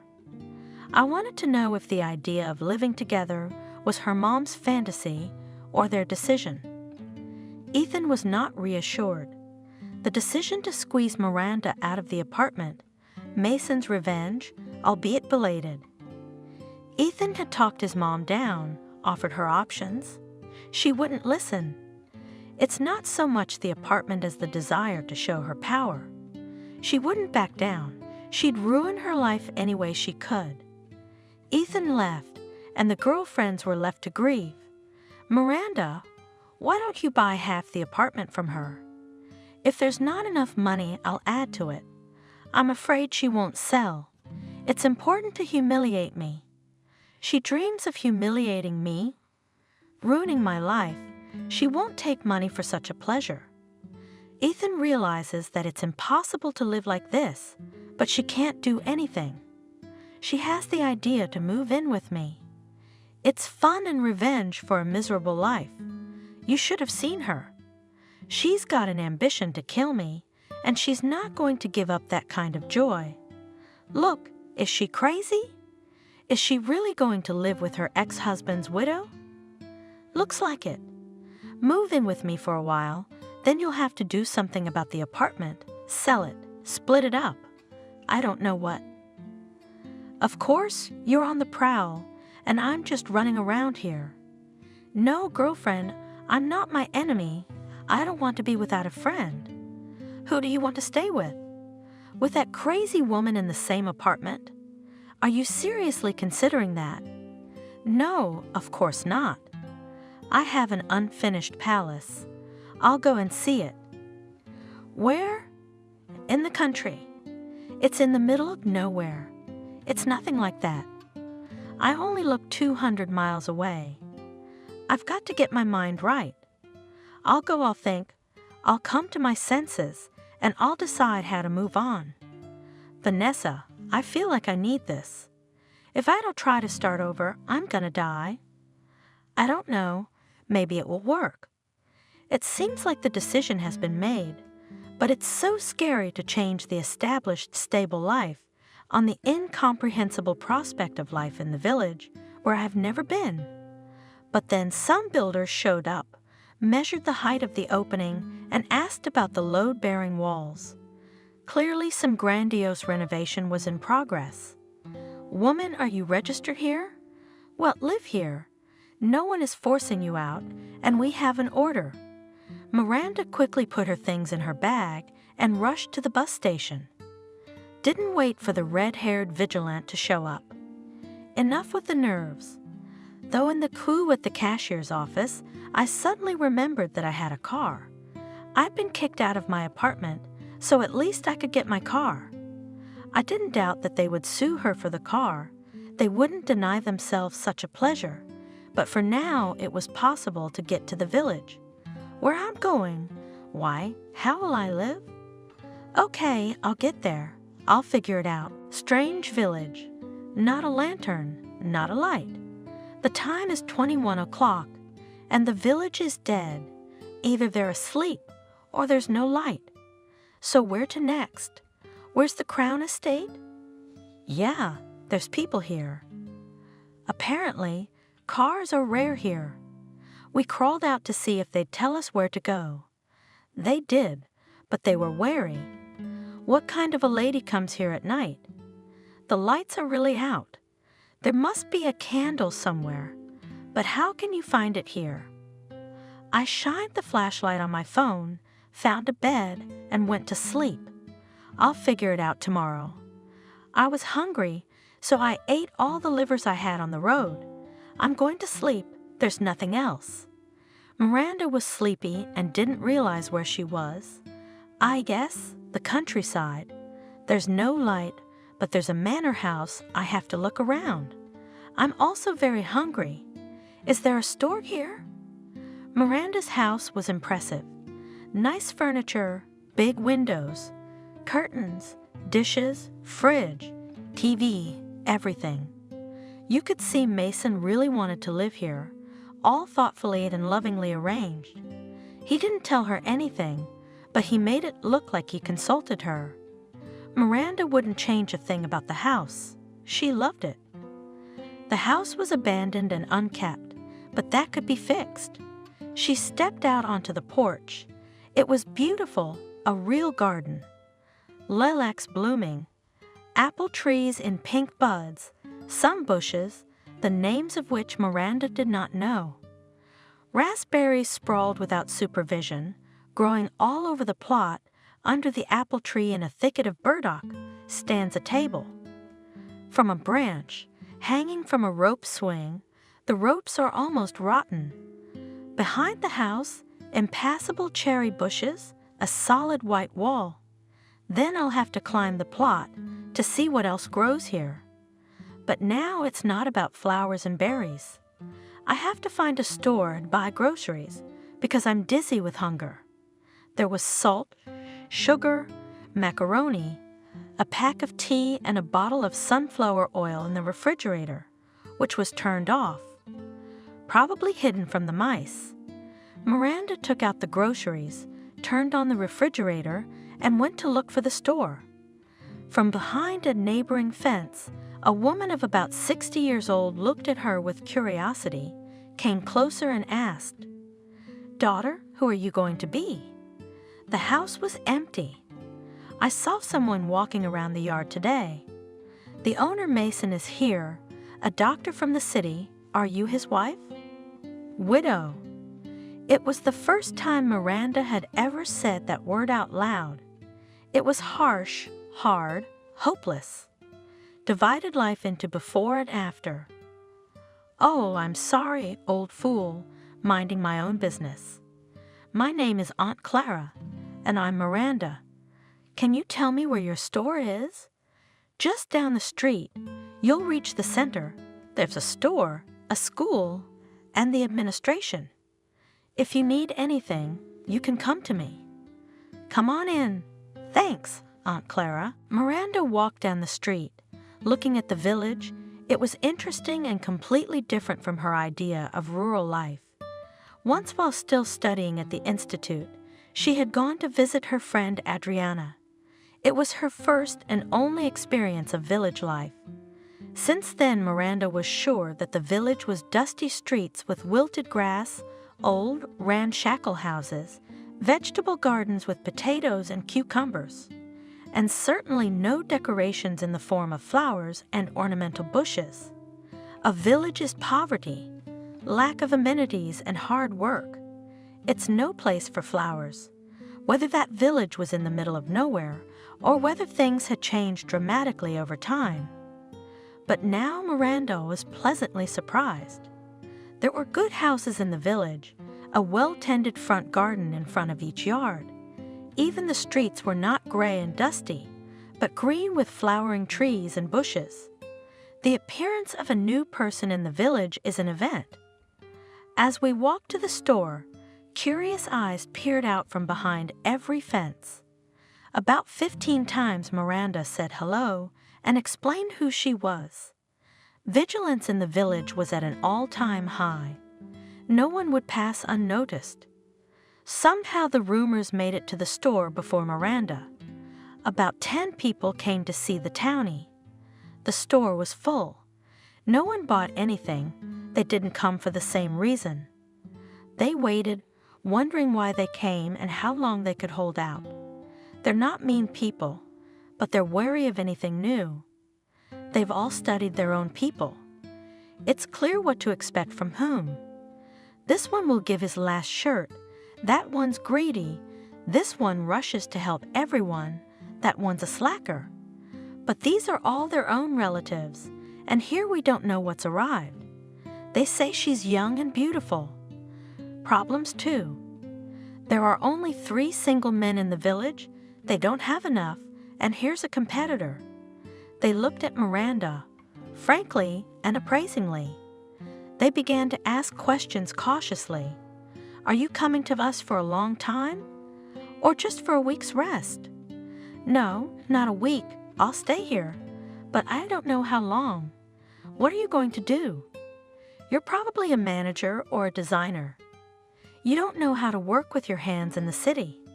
"Not really. I'm a teacher." "That's good. We have a big school. We need teachers. But it's hard to live in the countryside.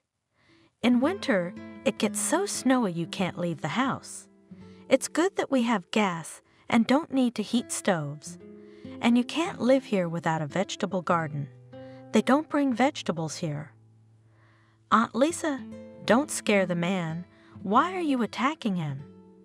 A saleswoman stood up for Miranda. "I don't bring vegetables. You won't buy them, but I'll bring them if I have to. Who eats these store-bought vegetables? Are we not going to share cucumbers and tomatoes? Come to my place. I still have some potatoes and carrots left. I'll give you some."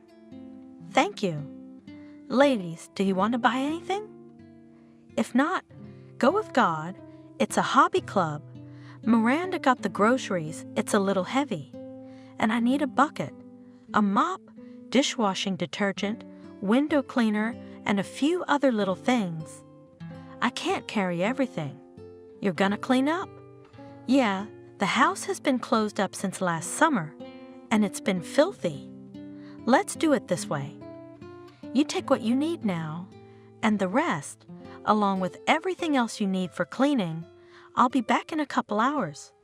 My fiancé's here. He's taking me home for dinner. We'll load everything up, and I'll come and help you after work. You'll be cleaning this house for a week. My name's Nancy, by the way.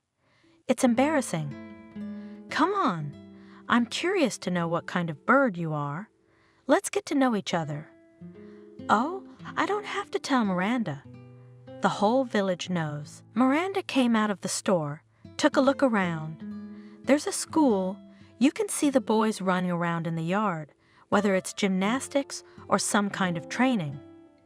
I'll have to go in and see what vacancies they have. Maybe we really do have to stay here. So where do we start our new life?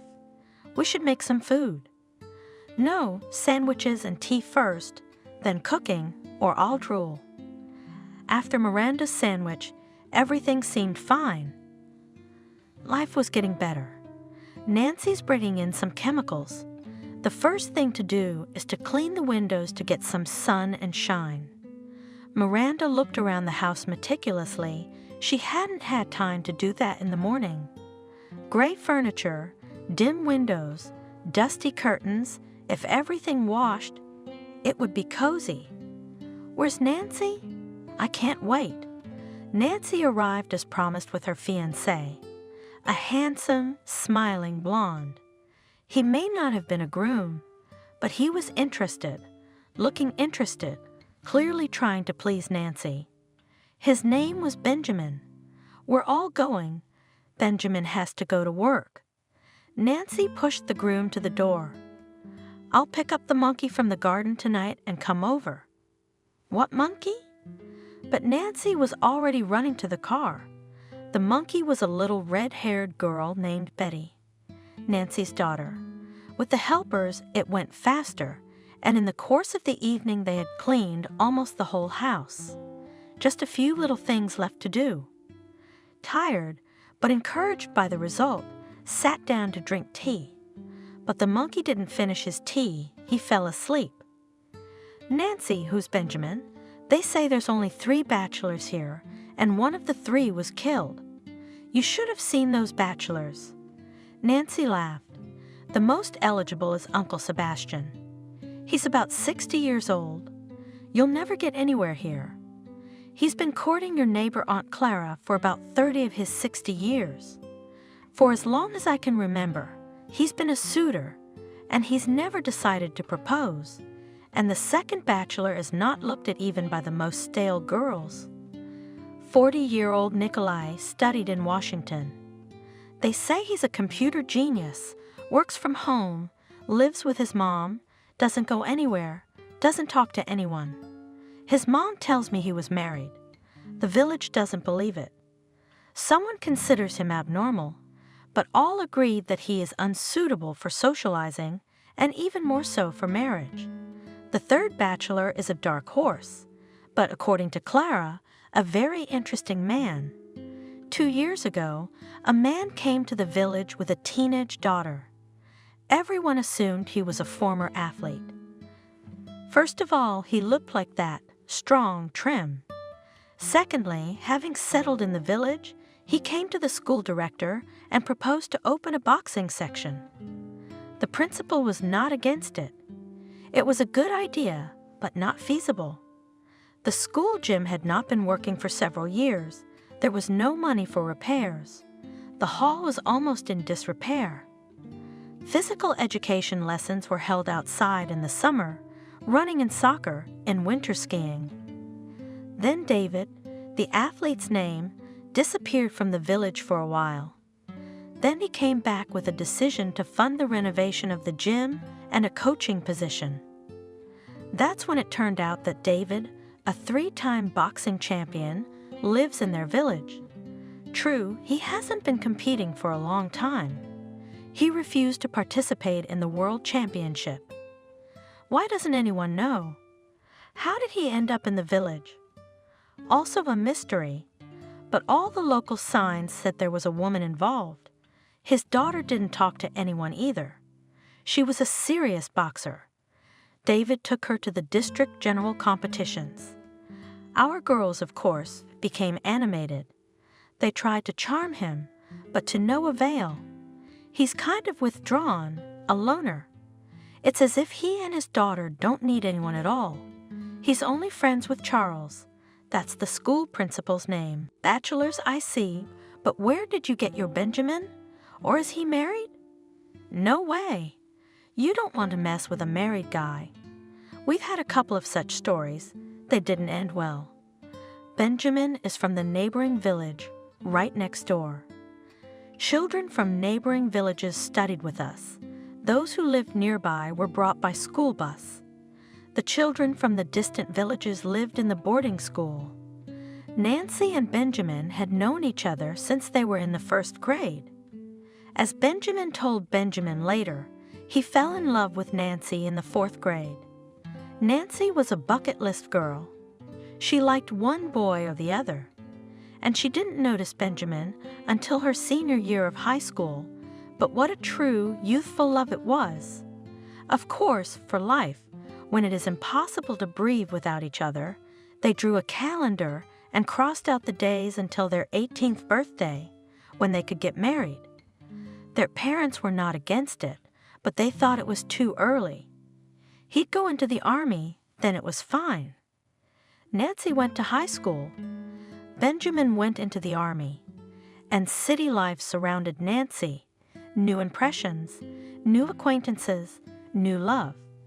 Nancy got pregnant, and the father-to-be suddenly disappeared. He didn't appreciate the happiness. Nancy cried and came back to her mom. She also cried, said the eternal, "I told you so," hugged her daughter, and began to prepare for the birth of the child. Nancy avoided Benjamin. Ashamed to look him in the eye, she cried at night. She felt so sorry for her first love. It was the end of her love life. There would be no love or family in her life. One joy, red-haired Betty, her mother's happiness. Benjamin turned out to be a one-woman man. Couldn't forget his Nancy. Tried to live without her. Couldn't do it. You know, Miranda? He says he can't live without me. We have to be together. And we've wasted so much time. I don't believe him. How can you forgive betrayal? I chose my destiny. I'm fine, and I don't need anyone. But he keeps coming and coming. Everything's fine, and she's soaked to the skin. She chose her fate. Why don't you ask fate? Maybe she doesn't like your choices. You've been given a chance to get it all back, to be happy. So grab it. Why are you playing the noble game? I can't get anything back. I don't have a chance. Oh, Miranda, I'm sorry. I'm just sitting here complaining. What an idiot. Nancy, if you love me, don't be stupid. Now you've made mistakes. Don't make a major one. You won't forgive yourself. Oh, listen, what time is it? Nancy picked up her sleepy daughter. It's a shame to wake her up, but she's so big, I can't carry her. Bye then. I'll see you tomorrow. Nancy, thanks for your help. You're welcome. Miranda's been cleaning and scrubbing the house for a couple more days. She made it shiny and shiny. The house is clean, cozy, livable. It's beautiful. If she could just get the plot sorted out, she'd have an estate, but she can't do it alone. She'll need brute force. Well, we'll do it slowly. Sitting at home all day was boring. Miranda decided it was time to go out and at least go to school. The headmaster of the village school seemed to Miranda like this for some reason. He was not young, obese, with glasses and a tired look, a man tortured by problems, but he turned out to be young and energetic. When Charles found out that he had a certified and experienced English teacher, he was overjoyed. Miranda, you don't know how we work here, do you? I'm a math teacher. I also teach physics. The chemist teaches biology, geography, and the history teacher teaches English. Do you realize what level of knowledge? We have only German among foreign languages, and there are no other teachers. We study in 2 shifts. It's not because there are too many students and not enough space. It's because there aren't enough teachers. Come on, I'll show you the school. Charles talked about the school only in superlatives, proud. Miranda had not expected that a school in the countryside, could be as well equipped as any city school. A chemistry lab, a computer lab, a language class, all on the highest level. Maybe the repairs are simpler, but the atmosphere is somehow homely, cozy here. In the gymnasium, in the far corner, there was a boxing ring. Students were crowding around it. Judging by the emotions and cheers, something very interesting was going on. Miranda didn't understand anything about boxing. She thought it was a muzzle-beating sport. What kind of sport is it, where they hit each other on the head all the time? Charles went to the ring. Miranda preferred to watch from afar. She can't even watch it on TV, much less live. The fight was over in the ring. The athletes took off their helmets, and Miranda was amazed to see a girl who had just waved her fists in the ring. A short, frail, pretty girl of about 15 years old. A tall, strong coach with powerful arms came up to her, hugged the girl, said something, and she nodded and agreed. David, the director, waved to the coach. Come here. Charles, I have practice. Your practice can wait. Go. What a guy. The principal is on a first-name basis with the students. All right, folks, but there are professional ethics. I mean, a bump on the head doesn't go unnoticed. Miranda, this is David, the coach. He's got all the boys in the village. He's got the little ones and the ones who've left school. David, Miranda will be teaching English, I hope. Hello. Up close, the coach seemed huge. He didn't look at all welcoming. He doesn't care about Miranda or English. A rude bore. At least he could pretend to be pleasant. I'm surprised his children aren't afraid of him. A girl who had just fought in the ring approached them. Charles smiled.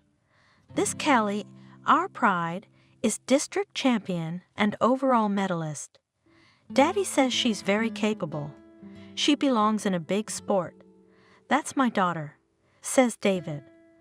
I'm sorry, it's probably none of my business, but aren't you scared for your daughter?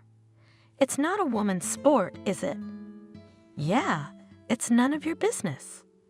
Okay, this conversation is over. Time to go. Charles, thanks for the tour.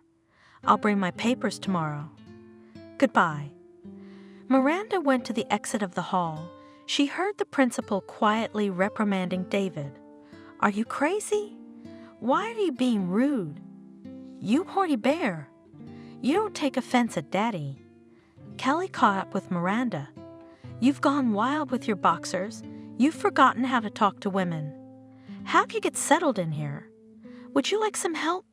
I'm afraid Dad wouldn't like that. No, he won't. He's not mean. He's just unhappy. He needs to come out of his shell and socialize, but he doesn't want to. You don't have anyone here either, do you? Let's be friends. And Dad, I'm sorry. I know he's already talking himself to death. His conscience is killing him. He'll apologize tomorrow. Okay, we'll see. And you, Kelly, come by if you get bored. She's such a sweet girl, and she loves her daddy. I wonder why she called him unhappy. Something terrible must have happened.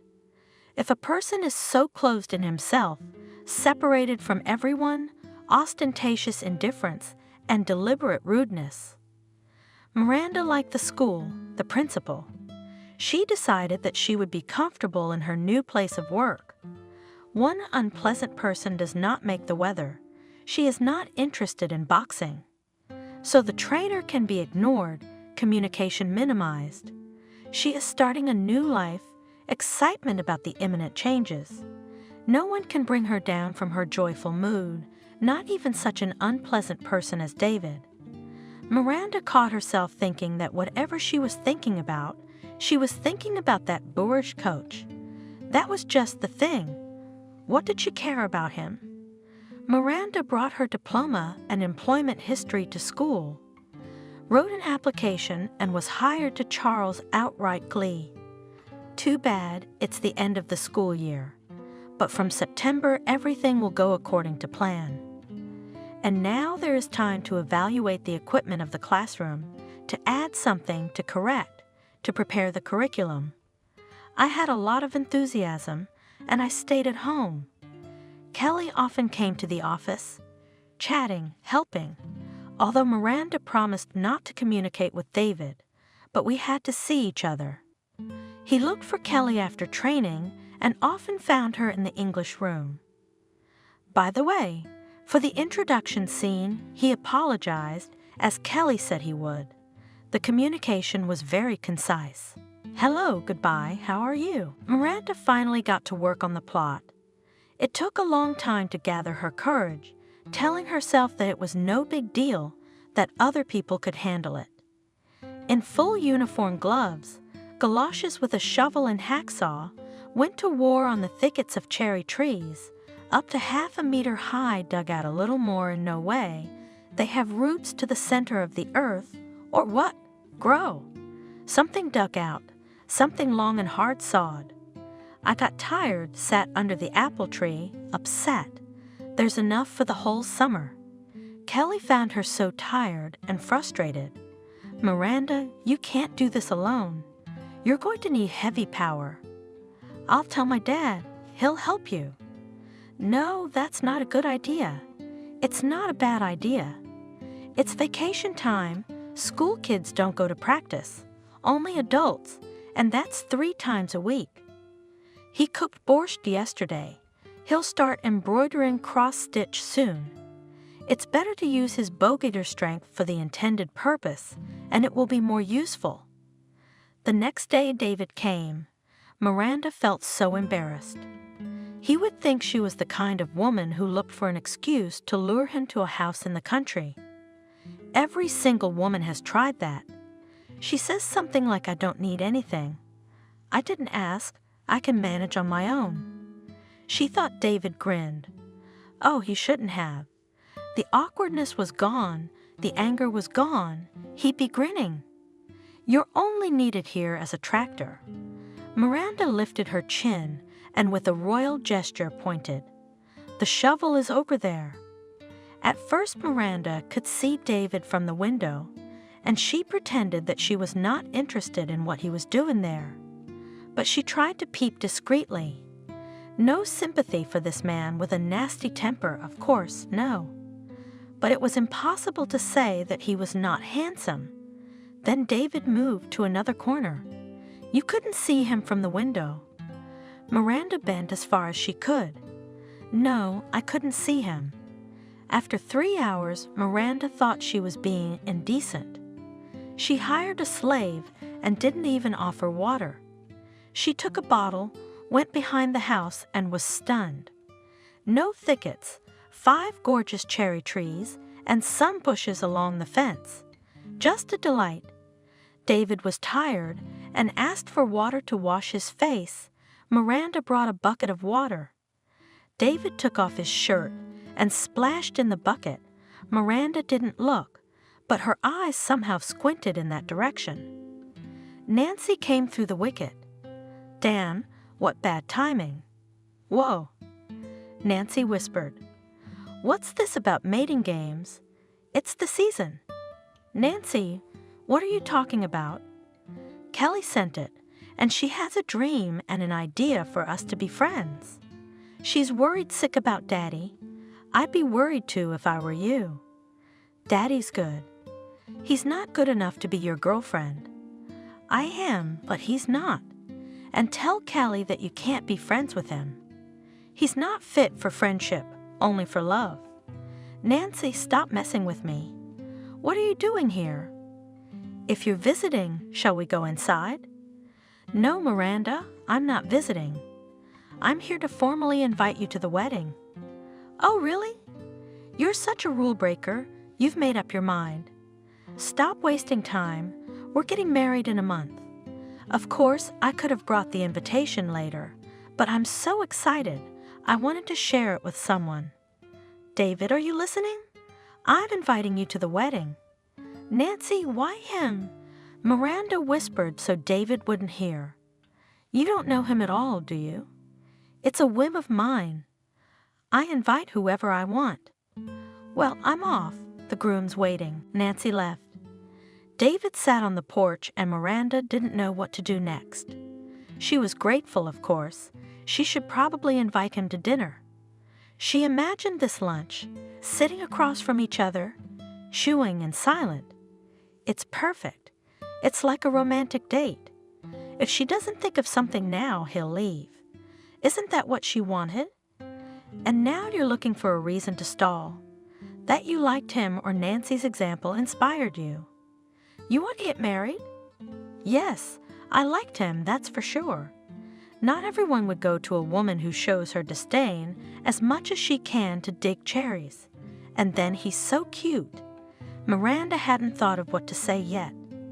David had already put on his shirt and was about to leave. Kelly saved the day. She flew into the yard and slowed down. "Oh, Daddy, I'm glad you're still here. Let's take Miranda to dinner." "Miranda, you have no idea how good a cook he is. He also plays the guitar." "What, at the same time?" "No, at the same time." "Kelly, did you and your dad agree on this?" "I'm fine with it." All of a sudden, David's coming out. "Well, that's it. It's a deal. We'll see you tonight." They left and Miranda was surprised. How lucky that she didn't have to make the first move herself. David and Kelly were walking home and he hissed, "You're a smart and beautiful girl, but I think it's time to whip you." "Daddy, don't pretend. I can see you like it, Miranda." "What would you do without me?" "Thank you, or you'd be walking in circles for another year. It's too late to whip you. You're 10 years too late." Miranda was going to visit, pulling out almost her entire closet to wear. "Isn't that a little flashy?" "No, they'll think she's dressing up for him." "It's boring. It's unfashionable. Here's a light-colored sundress with little flowers. Modest but tasteful." God, if anyone had told me she'd be dressed up and nervous about meeting a nondescript dork. I have spat in his face. What a way to turn fate around, huh? Dressed up and nervous. Dressed up. I went out. And there's Aunt Clara from behind the fence. "Where are you dressed up?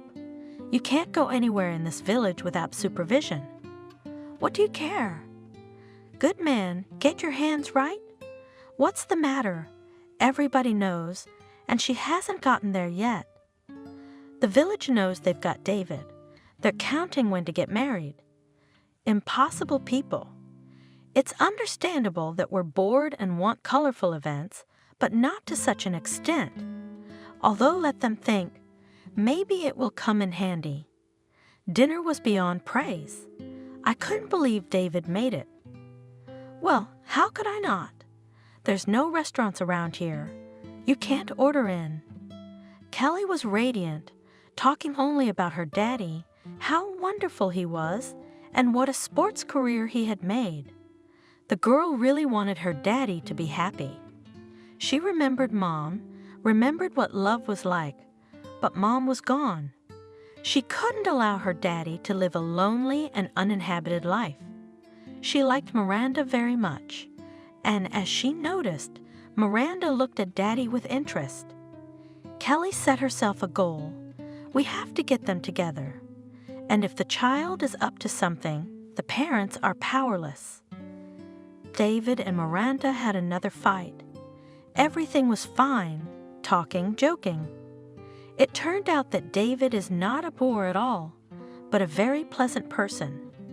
"Miranda, who told you to say that?" Again she started talking about boxing not being a sport for girls. It's like stepping on a favorite pet peeve.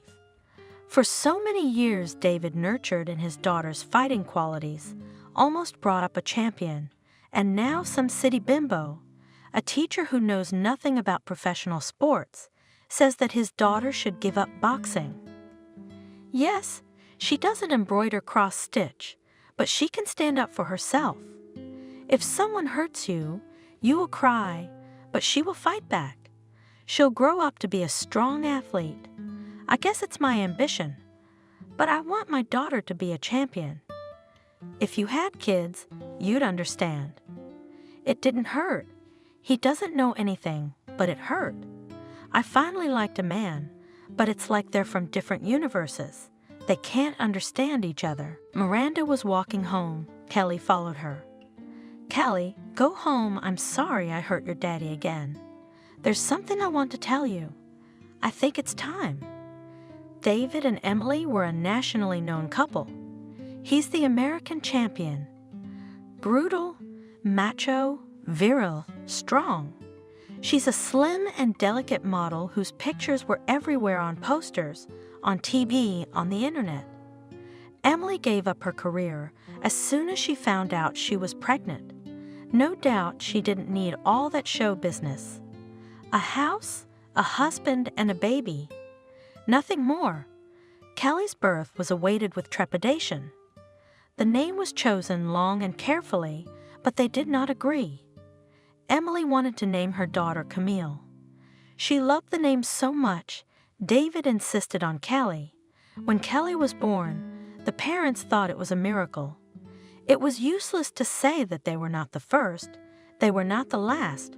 Others also have children. Others just have children, but they had a miracle. David wanted his daughter to be called Kelly, so he secretly registered the child and brought the birth certificate, in which the name Kelly was written in black and white for eternity. Emily loved her husband so much that she was not offended and did not say a word against it. Kelly, it's Kelly, no matter what you call it, it is still a miracle extraordinary. Emily took care of the house and the baby. David was lost in training and competitions.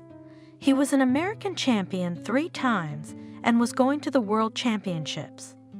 Kelly was 6 years old when Mommy got sick. She didn't understand what Mom was sick with, but she could see that Mom was in a lot of pain. It is now she knows that Mom had cancer, beyond the operable stage. We tried to treat it, looked for specialists, wrote to foreign clinics. All in vain. The worst was the feeling of hopelessness, the impossibility to change anything. David never left his wife's side. Constant care, medication by the hour. Everyone knew Emily was dying. Tried to keep her with him just a little bit. After his wife died, David withdrew from the World Championships. Kelly was quite small, and trusting her to her relatives was not something he could do. He could not leave her to anyone at all, even for a day, seemed to betray Emily. The sports career was over. The coaching job remained. Kelly everywhere dragged with him, slowly began to train, she liked it, and the ability was. His pupils consistently became medalists in competitions. He was proud of their success. Life settled down. The longing for Emily did not go anywhere, but somehow subsided. But then there was a change of management in the club, and the new director began to hint that medals are good, but money is better. David was not going to mix sport and business. He quit his job and left with his daughter for the country. At least here everything is honest. While Kelly sat in Miranda's kitchen, her dad poured his heart out to Charles. "How was dinner?" "Ah, it's not. Look, it's freaking me out. What kind of woman does everything wrong?" "Well, don't go to her, come on." I can't.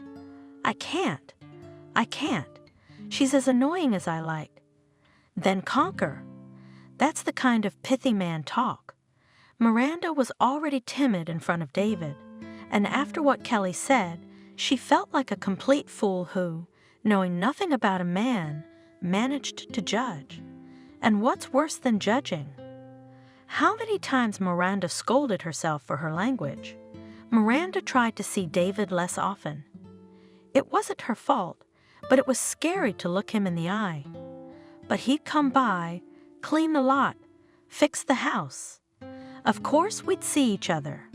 My heart sank, but I didn't have the courage to talk. Who would I ask for advice? Vanessa, of course.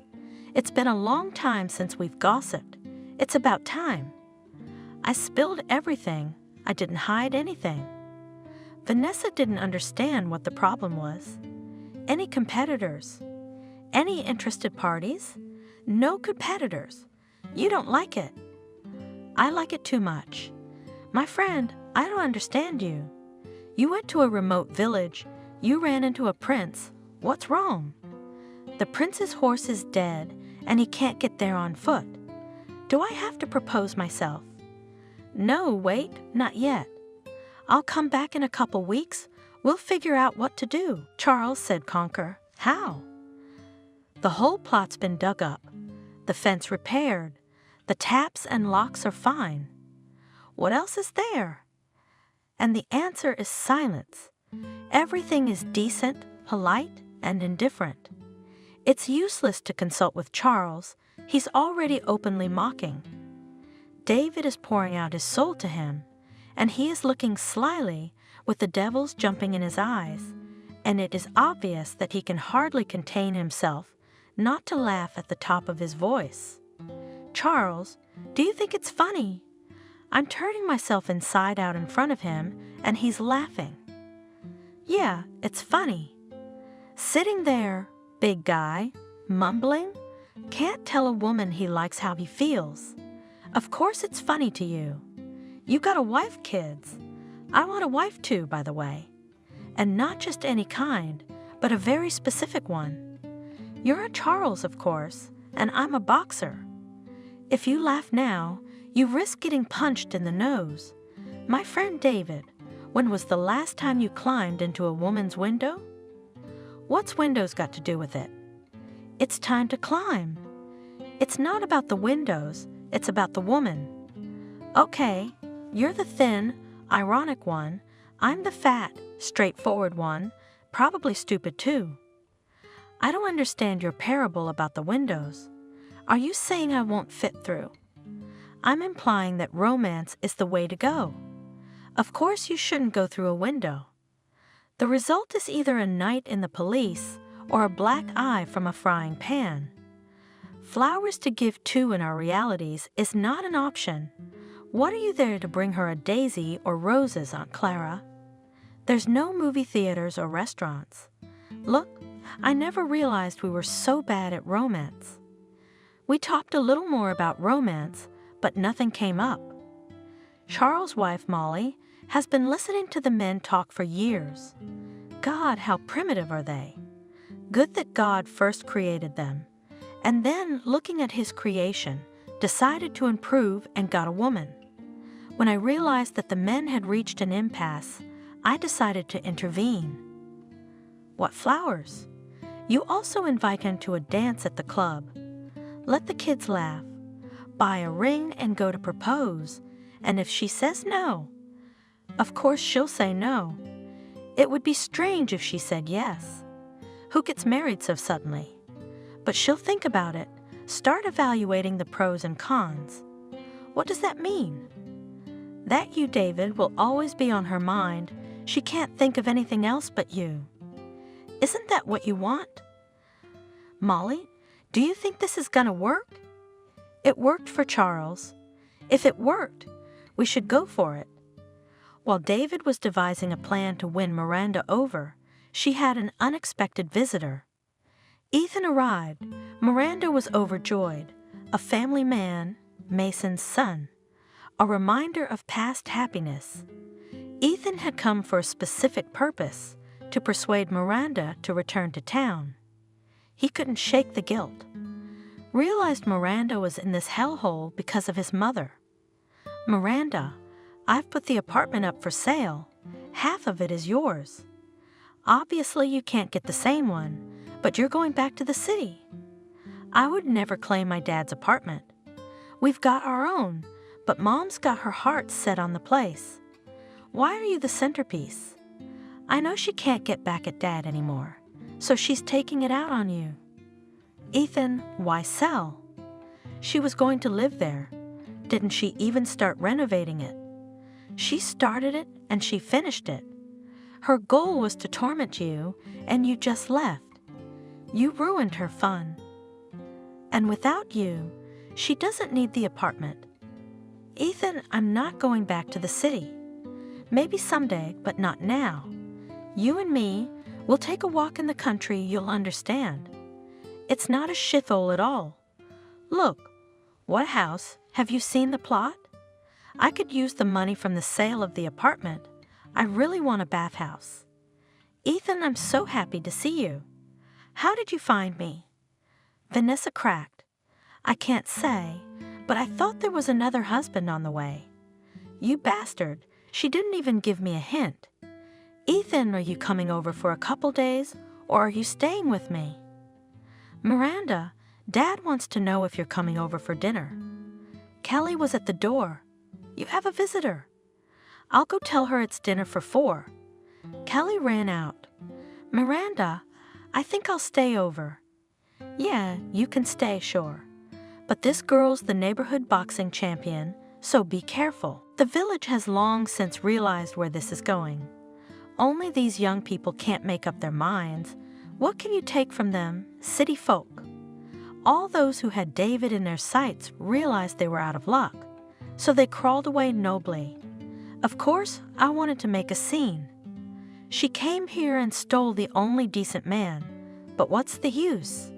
He wasn't too late for their delights without her. But you can tell him you loved him so much, but you let him go, be happy. Noble. David couldn't think of anything romantic to do.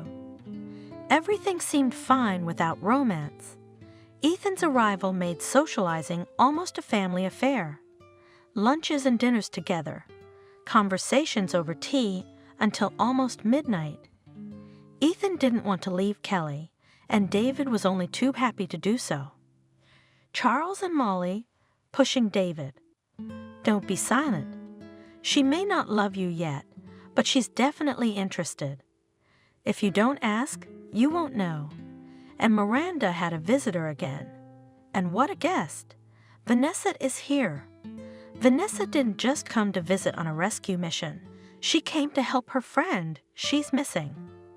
And Vanessa had some exciting news, but she was doing her best to keep quiet.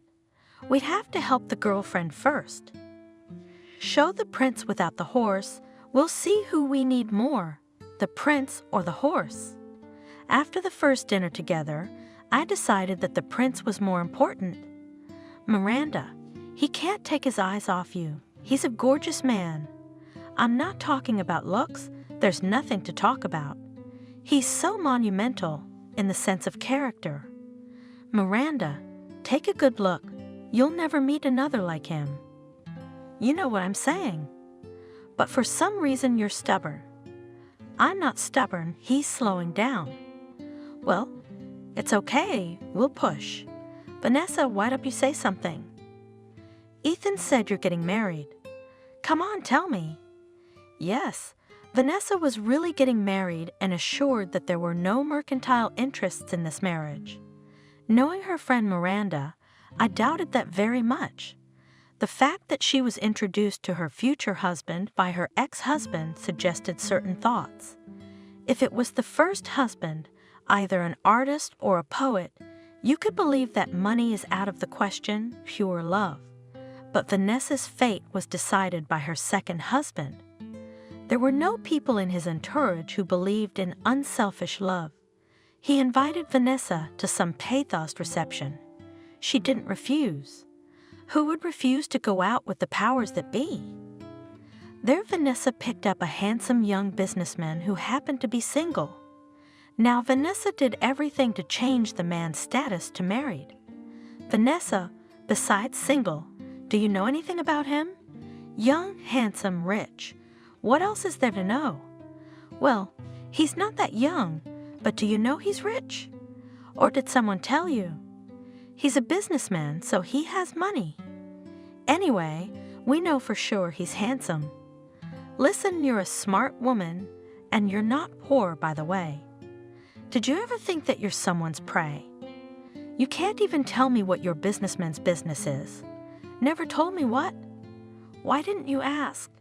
You've always been 3 steps ahead. What happened now? I can't believe you've been brainwashed by mad love. I don't know your businessman. I've never seen him. But men his age and with a lot of money don't get lonely. Miranda, what are you saying now? That he's a con man? And Alfonso, I'm afraid. Vanessa, it's just my impression. I don't insist. But take a closer look. Don't get carried away. You've already dived in twice. David kept trying to talk to Miranda. It didn't work. It's easy to advise, don't be silent and say it. Kelly is in the way. Ethan, who won't leave her side. And now Vanessa's added to the mix. Of course, you can find a place and a time, but David didn't. He was afraid. He didn't say anything yet. He hoped she'd say no, then he'd have to crawl away, and then have a live. One night, when Kelly and Ethan had gone to the club and Vanessa had tactfully left, David made up his mind. Miranda, you can see I like you, can't you? You don't have to say anything. If you say you're so nice, but I don't want to hear it. I told you so you'd know. You already knew. Now you know for sure, think, the step is yours. David, I don't know what to say. It's good that you don't know, but I have something to say, or rather ask. Miranda, I need some advice. David was upset with his daughter. He raised an athlete, a champion, and she suddenly said she wanted to be a lawyer. Why all of a sudden? So much effort invested, so much training, so much success. Now it's all for nothing. And she won't listen to anything. I got a job on vacation as an assistant in a law office. I drive every morning to the district. I've been enrolled in preparatory courses since September. I'm determined to go to law school. What do you want? She becomes a champion, then what? Have you ever thought how your daughter will live after graduation, even if she has a brilliant career, without education, without a family, without children? You don't have to say that everything can be combined. You know you can't. Your daughter is wiser than you. Don't stop her. We almost had another fight. We can't have a romantic conversation. Miranda has decided to talk to Kelly. If her decision is firm, Miranda will back her up, and Daddy can't resist too. David couldn't think of anything romantic to do. He suspected that Charles was mocking him, but the idea of climbing through the window came more and more often, but in the sense of romance. Then Nancy and her wedding came to the rescue. David was going to the wedding as if it were his own, even more excited. Newlyweds have nothing to worry about. They're determined, but he had total uncertainty. The wedding was according to all village canons. Neighbors dragged to the house Nancy and pickles, homemade sausage, roasted chickens, compotes in 3 liter jars. The men made a table for half a yard and appropriate benches. Nancy's girlfriends made up riddles for the ransom and contests for the wedding.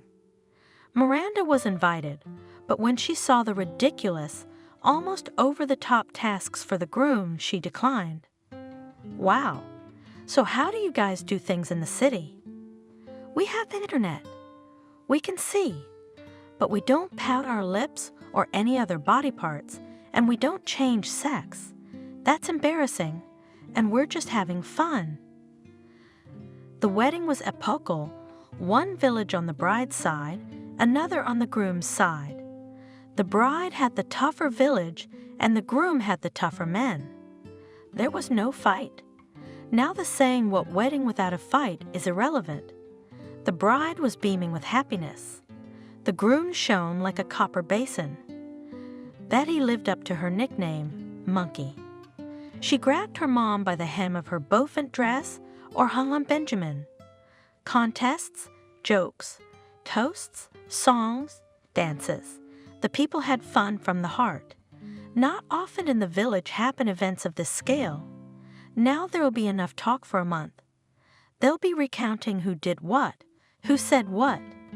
The heroes of these stories will say, "It never happened." Maybe it didn't happen.